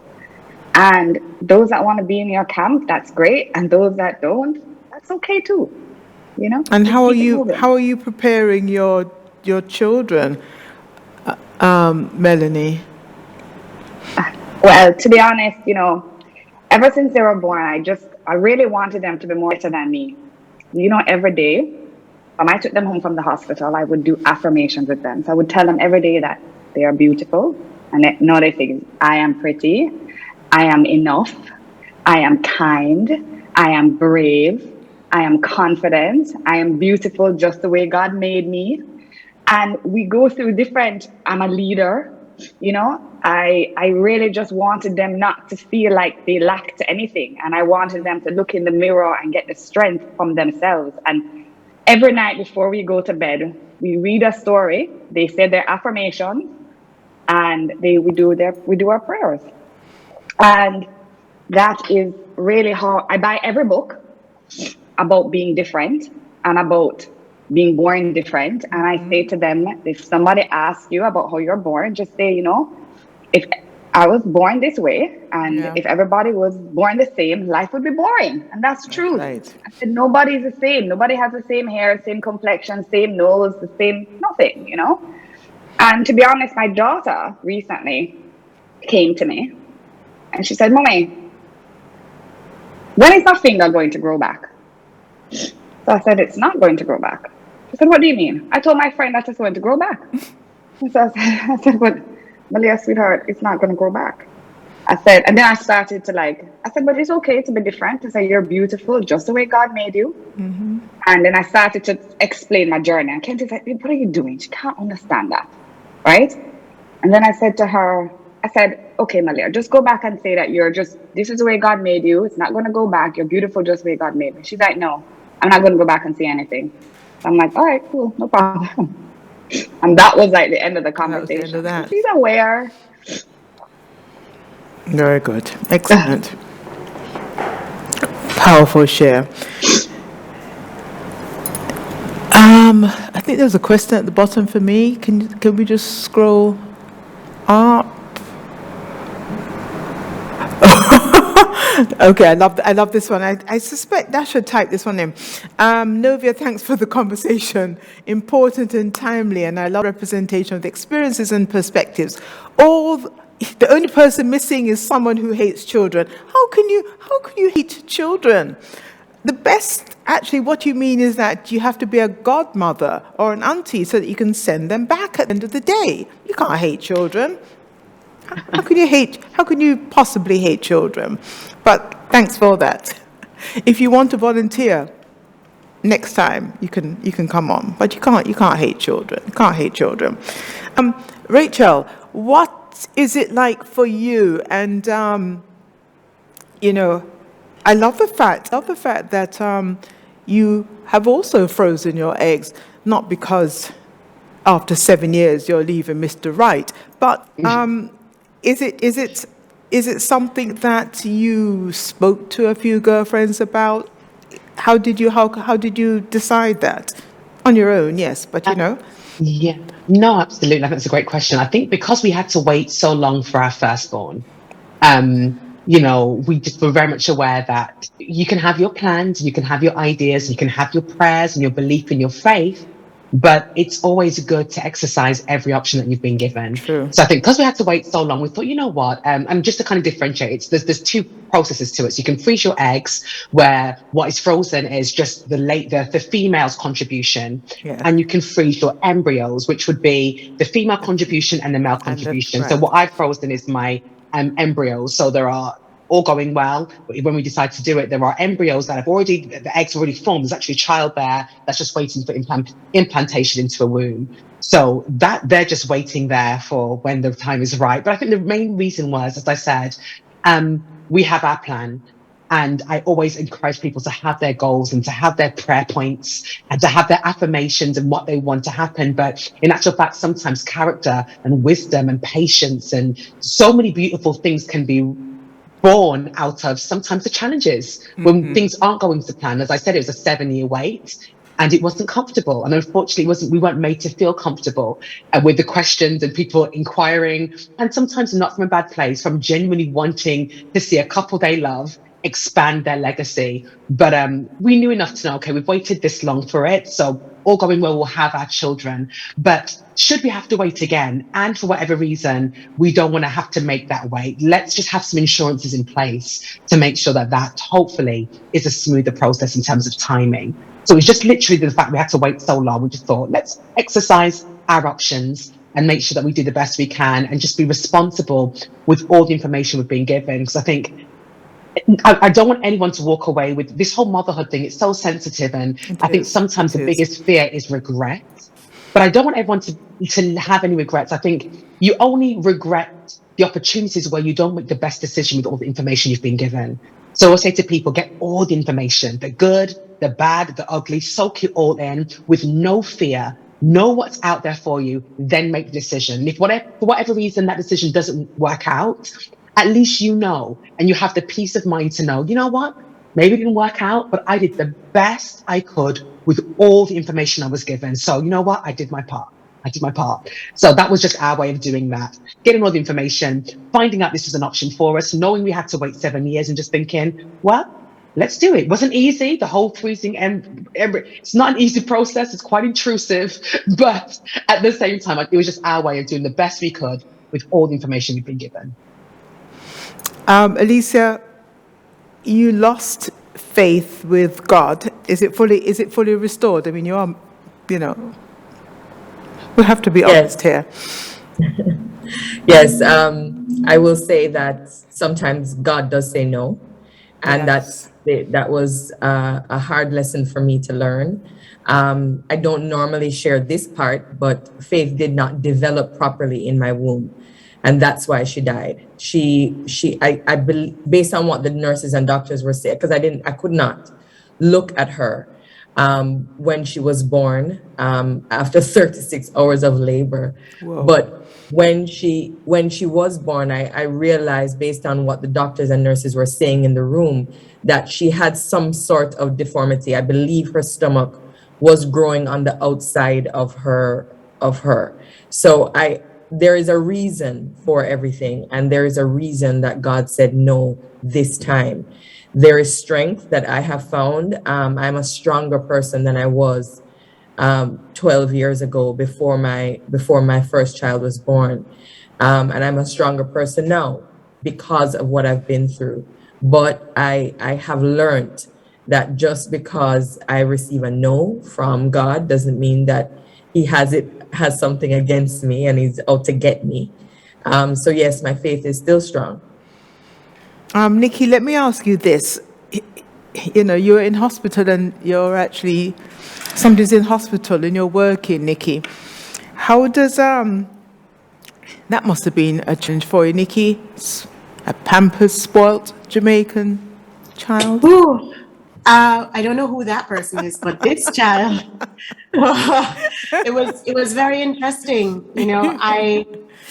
To the moment of giving birth, again, it was that identity struggle. It's like, yes, I know this thing is happening, but I also am responsible for all these other things that are still happening, regardless of where I am in my personal pursuits. So, sorry, Nikki, is it that you felt that you had to prove to others that you were able to, I've just delivered a child, but I'm still working? No, it wasn't to prove, maybe to myself, that I could do it and do it all, because I am naturally a competitive person. And again, with the credentials I was raised with is to stay the path and be strong. And no matter what that looks and feels like, just don't give in, don't fold.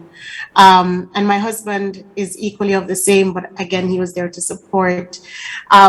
The proving part to my teams and employees, it wasn't so much that, it was more fair guided, that if I didn't even tell my employer at the time, because I had transitioned to a new network, that I was pregnant, because I was so fearful of the reception. Can she handle it? And I didn't tell them, and I excelled, and I did a great job, I believe, carrying my child and delivering. And it wasn't until 2 weeks after, when I was at home, I told them, because this was amidst the COVID era, so there was still a bit of remote work. Right. So no one can physically see and judge you. They're just hearing a voice on the phone, or judging you based on work performance. And I excelled. I surpassed all margins. The show was a success. It aired. And when they found out I was pregnant, they actually asked me to leave. They didn't say, oh, please leave, but they were like, oh, we didn't know this was happening. You now have a child. We're not sure you can can do both. And I said, I'm sorry, what's happening? I had the child. The hardest part happened. Your company excelled, and you want me to transition. And it's so funny because sometimes, like one of the ladies said, the best thing you can be is still. And yes. I was on this go path, and I'm like, don't lose this side of Nikki, don't lose this side of Nikki. That it took that instance and my husband to say, hey, maybe this side could also be developed, and you also still find fulfillment and happiness. Trust me when I say, everyone, it was not an easy decision, and I had to transition off of this show, which is a #1 airing show right now. And it's funny because when I finished the assigned time to conclude my tasks, they asked me to train my replacement.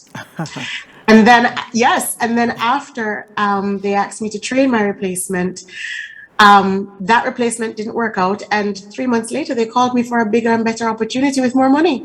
They're like, please come back, which I thought was interesting.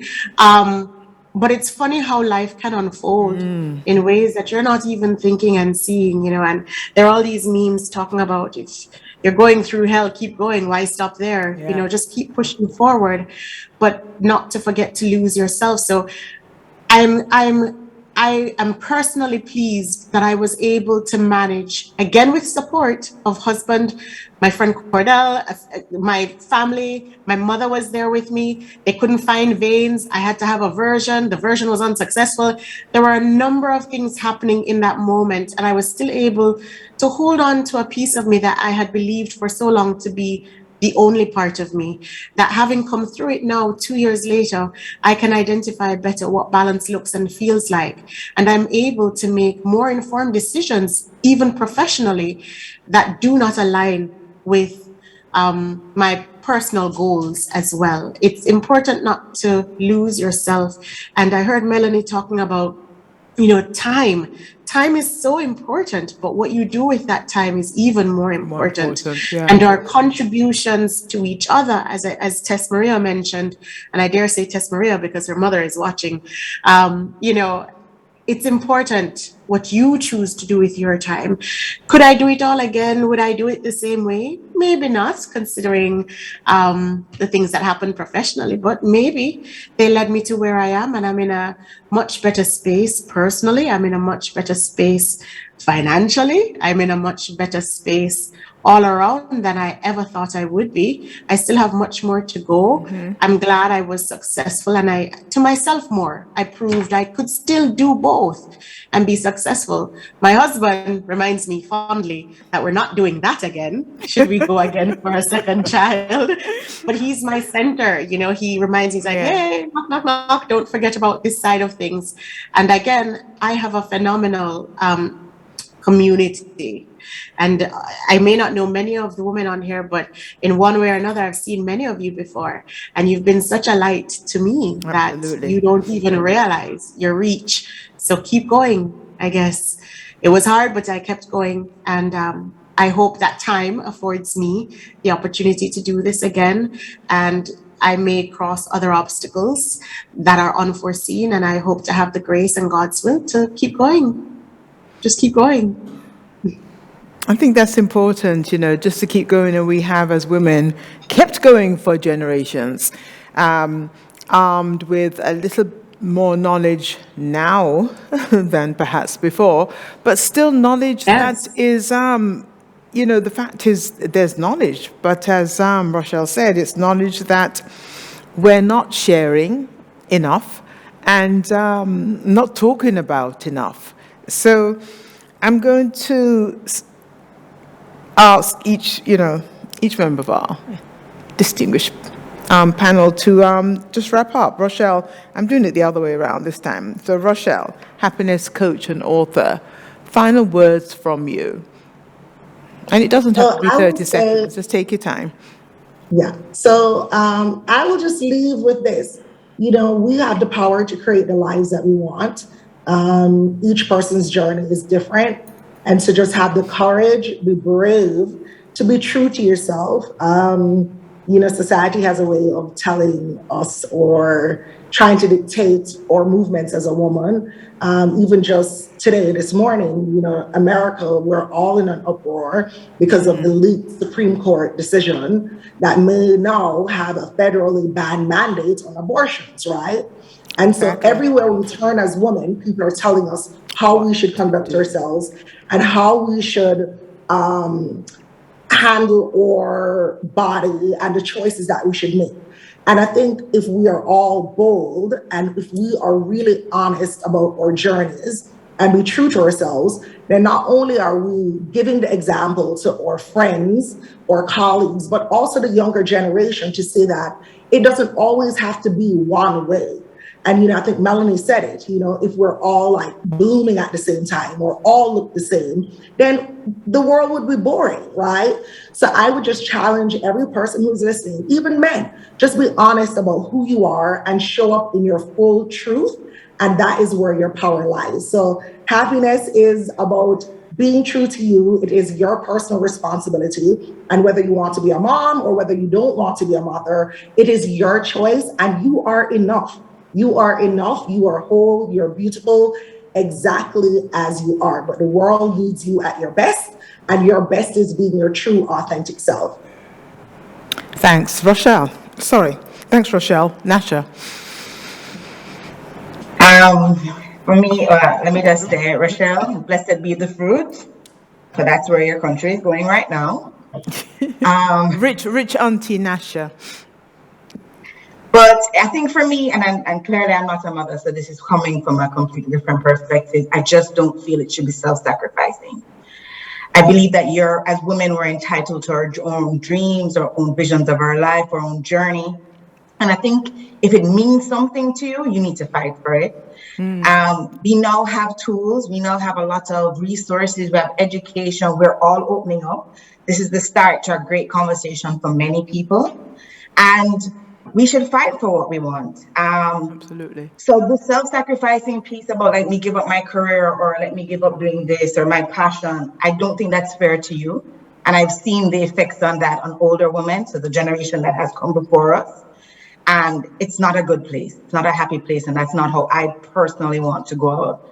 I believe with all the village, all the resources that we have, that we can make it happen, and it will be a struggle, and nothing in life is easy. Nothing that you want is easy, but self-sacrificing your own passion and your own dreams is a no-no for me. So I want to say thank you though to everybody and their perspective. As I said, I've written down notes and I have my doctor friends, and I'm sorry for being distracted, but my female groups have been going crazy and they've had lovely things to say about all of you.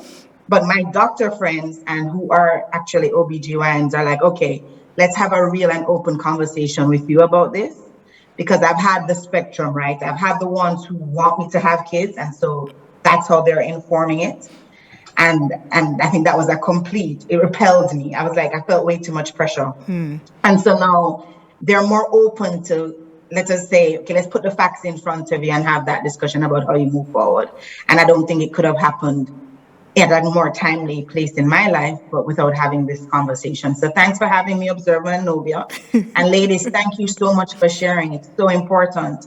I've had this conversation before with Melanie a few weeks ago in a salon, and I'm just so proud of you for doing it and for really being honest about your truth.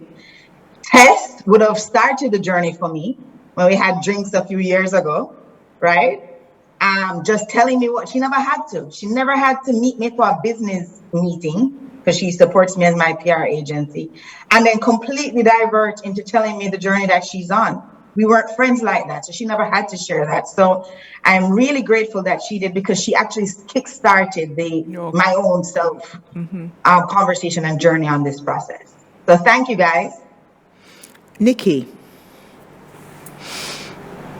Well, thank you, Novia, for starting, and embracing this dialogue. From many miles away to being right at home in Jamaica, it's needed. Many of the things we've discussed here are not just true to our island's limits, but worldwide. It's a global conversation. Especially, yes, it's a global phenomenon. You have women marching the streets talking about equal rights, and what those rights are, Rochelle pointed out a few things happening very currently today, abortion rights. That's something very important. Those who don't know, please become aware. Information is a huge part of this. But more importantly, I wanted to just throw a bit of respect to all the mothers out there that helped each of us become the woman we are today. My mother is a phenomenal woman, and she's been through her share of adversities. And when I say she's one of my best friends, Tess Marie, I can tell you, she's literally a phone call away for all in the nucleus, not just myself.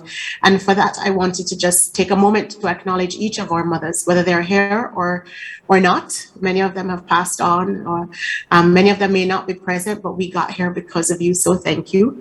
And I want to encourage all the viewers to, I think my takeaway from this dialogue is to be responsible and accountable. Accountable with what you say. Words have meaning, they invoke feeling. And, you know, to those that can accommodate what it is to be a mother, whether you are one or not, even if you are male or female or identify as other, it doesn't matter. I encourage everyone to be a little empathetic to the tireless emphasis that it is to be a mother. It does not turn off. The tap cannot run dry. You have to muster the energy and the will every day, whether you're alone or you have a big nucleus around you, whether you have walked the path of motherhood traditionally, or you are mother to another, whether that's a godmother, an aunt, or a bystander, a neighbor, whatever it may be, know that your voice and your effects do affect that mother and the experience of any child. So I want to encourage also all the employees, employers, nationwide, global-wide, really listen. A mother has such a tall task that oftentimes we can't write it on paper what that is. It comes with a set of values that aren't quantifiable oftentimes. So be empathetic, be kind, be patient to your fellow woman, because to someone, she's a mother, even if she has birthed on her own or not. And it's a blessing to be in that space where you are accountable for someone, whether it was bestowed on you or you volunteer those contributions. The credentials of what it is to be a mother are all encompassing, and it can be a very beautiful journey when you share what you have in you with another person. It's a wonderful space to be in. It comes with great responsibility, great virtue. And to anyone out there thinking about becoming a mother, listen to your intuition. Know that when the time is right, you will feel it. And, you know, again, to many of the mothers who may not have had the successful pregnancies that they would have liked, Alyssa, and a few others out there that are afraid to speak their truth. Again, time. You haven't run out of time. You're still here. You still have the opportunity. And I think with the advent of science, there's much more for us to learn and discover that you may not think or may not be aware of. The path may be a little less traditional, but you still have time. You're here. And I encourage you to not give up on yourself, because you are also beautiful. And this is a journey that can be really beautiful despite the adverse things that may come your way. So to all the mothers, Mother's Day is coming up. Thank you. And I hope each of us have inspired you a little bit to know that it's not all roses, but it's not as bad as well. There are things to come from this that you can't even begin to imagine. Thank you, Nikki. Well done, Dorothy. Who knew? Tess Maria.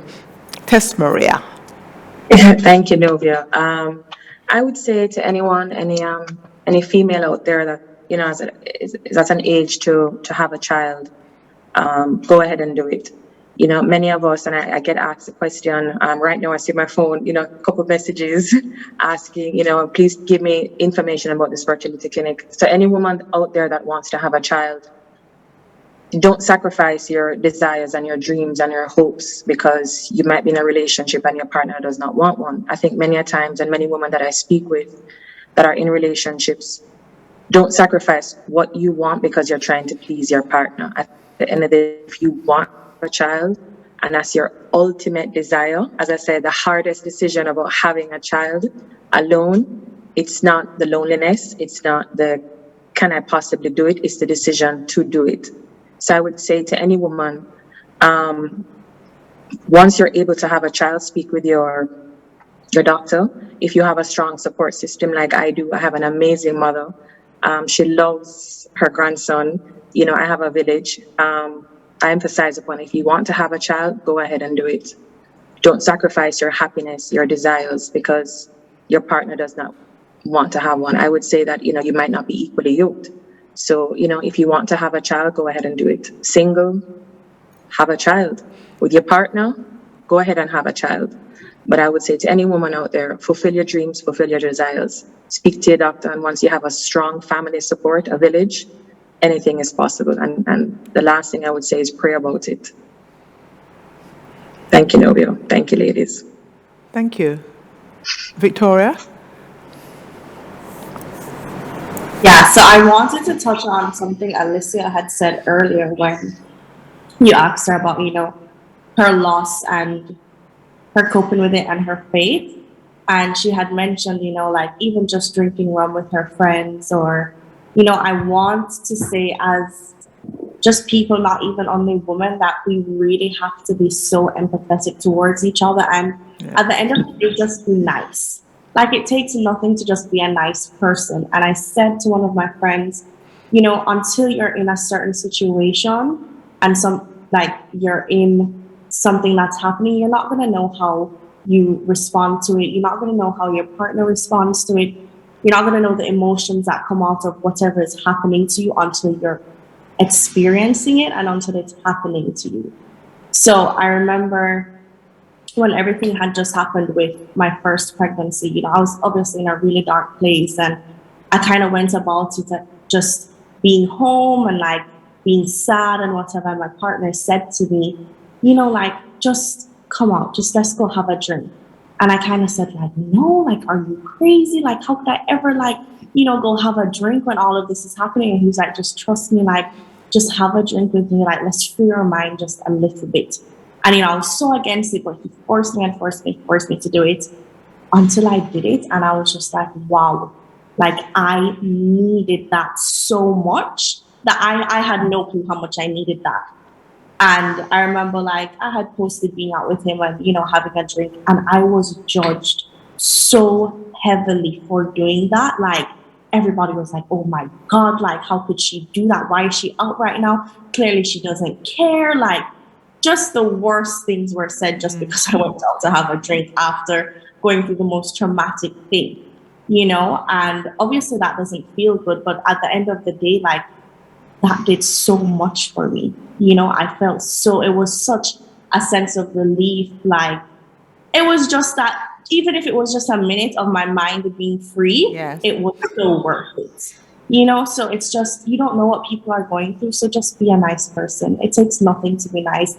It takes nothing to just give somebody a compliment. It takes nothing to just, as I said, just be a nice person at the end of the day, whether you're a male or a female, just be a nice person. And as for motherhood, it's the most amazing thing that has ever happened to me. I'm so grateful for my son.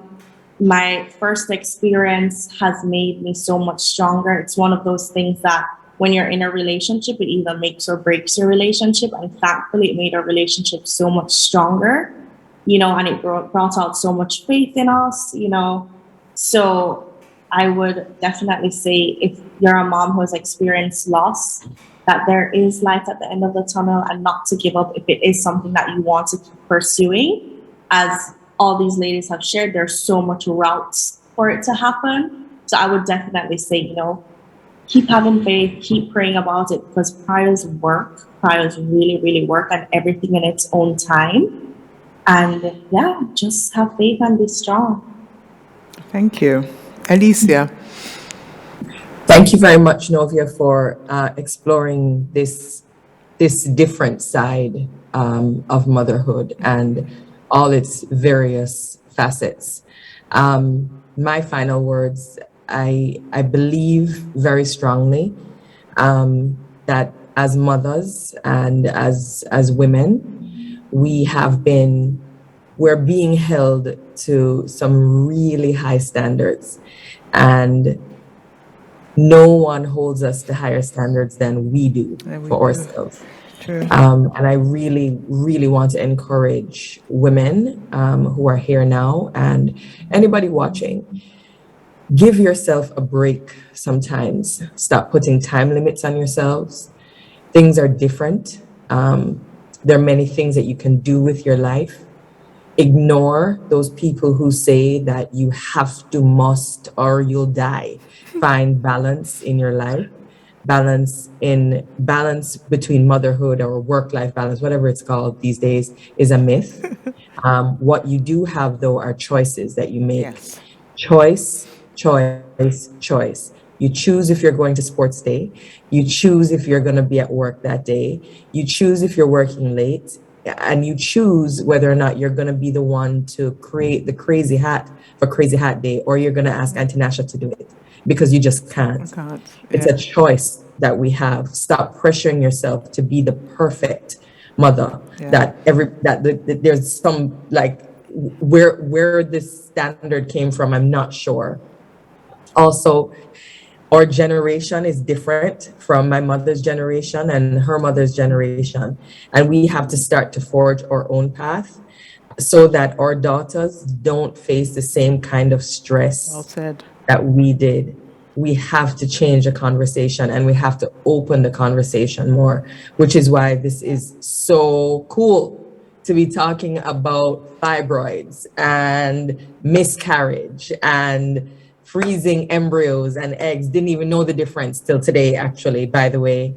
And children that are born because their mother just wants them instead of 10,000 people want them, you know. This is just such a cool conversation, and I'm so grateful, and I will be watching it over and over again. Thank you.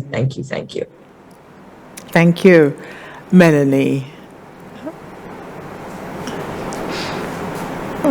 You're mute, Mel. Unmute, please. Okay, sorry. I said, thank you, Novia. Thank you, Jamaica Observer. Thank you to these amazing ladies. You have inspired me so very much.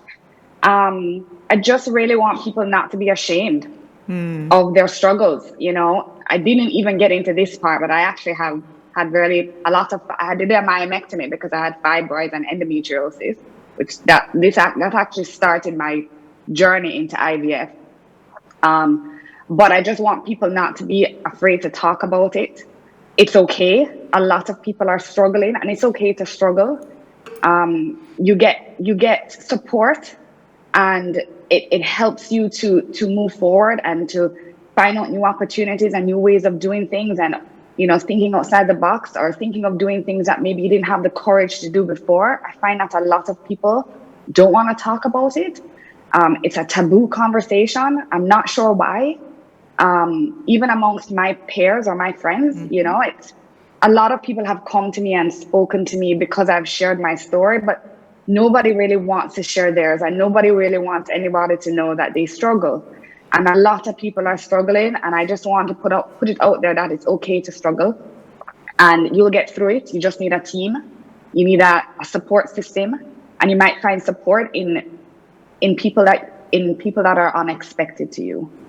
And so I just wanted to thank everybody for sharing their stories. I feel inspired, I feel motivated, I feel encouraged, and I feel blessed to be amongst all of you ladies here today. And I just want to say thank you so much. Rochelle, Carr. Yeah, I mean, this was the worst time to go last. Because I think everybody has absolutely hit the nail on the head. I thought, you know what, let me just give you my tithes and offering and just call it a day, because you've all done, I mean, that's pretty much it. But I mean, I think I'll just echo some of the things that have already been said in terms of, you having the choice and you having the power to create the life you want. I can't remember who said that. I believe it was, oh, forgive me, Rochelle, actually. It was Rochelle who said that. You have the power to create the life you want. I think so many times, whether you're a woman or even a woman of faith, sometimes you're told what will be, it's God's plan, or, but in actual fact, I mean, forgive me, I'm a church girl, so I have to go to what I know. But I do believe that, he does exceedingly and abundantly before we could ask or think, but the power is at work within us. So sometimes we have the power to make the right choices or make the right decisions or make the right moves for our own well-being. And sometimes we're not encouraged to do that. So I really want to just echo the fact that you have the power, you have the choices. And even if you don't have as many choices as somebody else, I always go on about this. Do the best you can with what you have right now. Like, God is not, the universe, whatever you believe in, is not expecting more of you than what you have in your hand right now. So whatever's in the house, whatever information you have, make the best use of what you have right now, and you're already winning. So I just want to kind of echo on that. And just for another thing that's really blessed my life as a mother, as a woman, has been the power of spoken word. Now, again, everyone has a different relationship with this, because I think sometimes when we think about affirmations and spoken word, I think it was Melanie that touched on it about speaking to her daughters and getting them to reaffirm what they are and who they are. Beautiful. But I know with women, with grown women who have experiences and hurts and heartaches, sometimes it's very difficult to say something over yourself that in your heart sometimes you don't believe. Sometimes you can feel a bit fraudulent, like, I am a mother of many children, or I am, and even if I don't want to be a mother just yet, I am enough, I am beautiful, or if I'm single, I will find somebody. Sometimes when you're saying these things and your reality is very different to your declaration, it can be somewhat, you feel, am I a fraudster? In actual fact, I'm not feeling this. In fact, I'm going to stop these affirmations because they just don't work.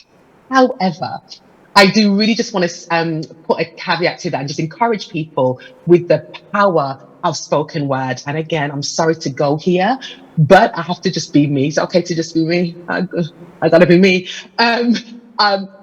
Words that are for me in line with the truth. Whatever your truth is, mine is biblical principles. But when your words aren't just, I'm beautiful, I'm whatever, but you line up with truth. For me, as I said, it's the Bible. I'm beautiful because I'm fearfully and wonderfully made. I cannot fail because I can be the head and not the tail of what I do. When you have words that, not just your own words, but words that are based in truth, and you are consistent and repetitive and just continue to speak not only over yourself, but over your future, over your child. Even when you see sometimes, and it could be your physical child or your dreams and your aspirations, your professional child. When you have I dare say the audacity to speak life into dead situations or speak light into dark situations and fight the fear of, but why am I saying this? It doesn't look like this. And I said it yesterday, nothing's changed. Trust me, I've been there. But when you persist, something happens when you decree truth into the atmosphere. The atmosphere changes, you feel different. You start to get goosebumps and you start to believe it. Then everything starts to become different. I'm not speaking out of fear, I'm speaking out of what I've lived. So to every woman feeling that I don't have options, feeling like I don't know if this is for me, or feeling like just things aren't working in the best way they want it to be, you have power, you have your tongue. Speak into the atmosphere, speak over your child that you've got a bad diagnosis over. Speak over the future, speak over your career that actually, in actual fact, I chose my career over a child, but now my career's not going the way I want it to go. Speak into dead situations, because I've seen how when you use your tongue and have the audacity to speak against what you're feeling, your future will change, your environment will change. So just to kind of encourage people, like, just use your tongue, man. Use your tongue. That's what I will say. And I know that you're going to ask me to do something. And I do want to do this. I know I'm going to do this because I know you're going to ask me. And funny enough, I actually do. And if I'm going to cut this show, I do have somebody, I do have another TV interview waiting for me, but I want to do this now. There was one song I wrote on my debut album that I released last month. Debut album called Masterpiece. And it's a song called I Am. And it's so in line with affirmations. And because I know I'm going to be asked to do that, let me jump the gun. It simply says, I'm beautiful, I'm powerful, I'm capable, unstoppable, unwavering. don't feel so, that's when I say it most. I'm all these things and more. So just to encourage people, whatever you're going through, you're beautiful, you're powerful, you're capable, unstoppable. And when you don't feel like it, say it all the more, because you're all these things and more. And I know whatever your journey is, motherhood, not motherhood, frozen eggs, frozen embryos, when you decree something and you have the audacity to see light in darkness, the environment, the universe will form and mold itself to your declaration. So even if you don't have choices, you have choices. And furthermore, you have your tongue. Use it for your advantage. Wow, awesome. Thank you very much, Rachel. We'll give the last word to Dominique Nassif. This was just an awesome conversation. I love and appreciate the candor of each panelist. Speaking their truth is so empowering. As a mother raising 2 young boys in 4 different countries, exposed to several languages and cultures, it's comforting to know how universal motherhood is. This has just been an incredible morning. Thank you very, very, very much, Rachel Carr, multiple award-winning UK-based singer-songwriter. Oh my God, you couldn't pay for that song.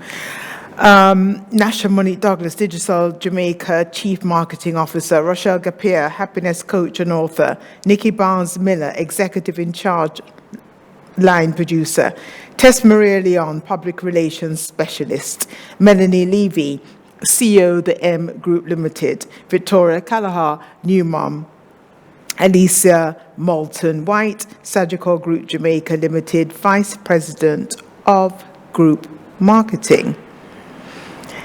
Powered by Sagicor and Digicel. My name is Novia MacDonald-White on behalf of the Jamaica Observer newspaper. It has been we're humbled to have been able to really kickstart a conversation around motherhood ahead of Mother's Day. Happy Mother's Day. Happy Mother's Day to everybody who has assisted, who has been part of a village to raise the next generation.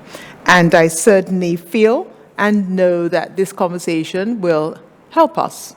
And as usual, we continue to each one lift up, lift 1, lift 3, lift 4. Thank you. Bye. Happy birthday, Rachel! Happy birthday, Mom! Life moves fast. Be prepared with Sagicor Life. Learn more at sagicor.com.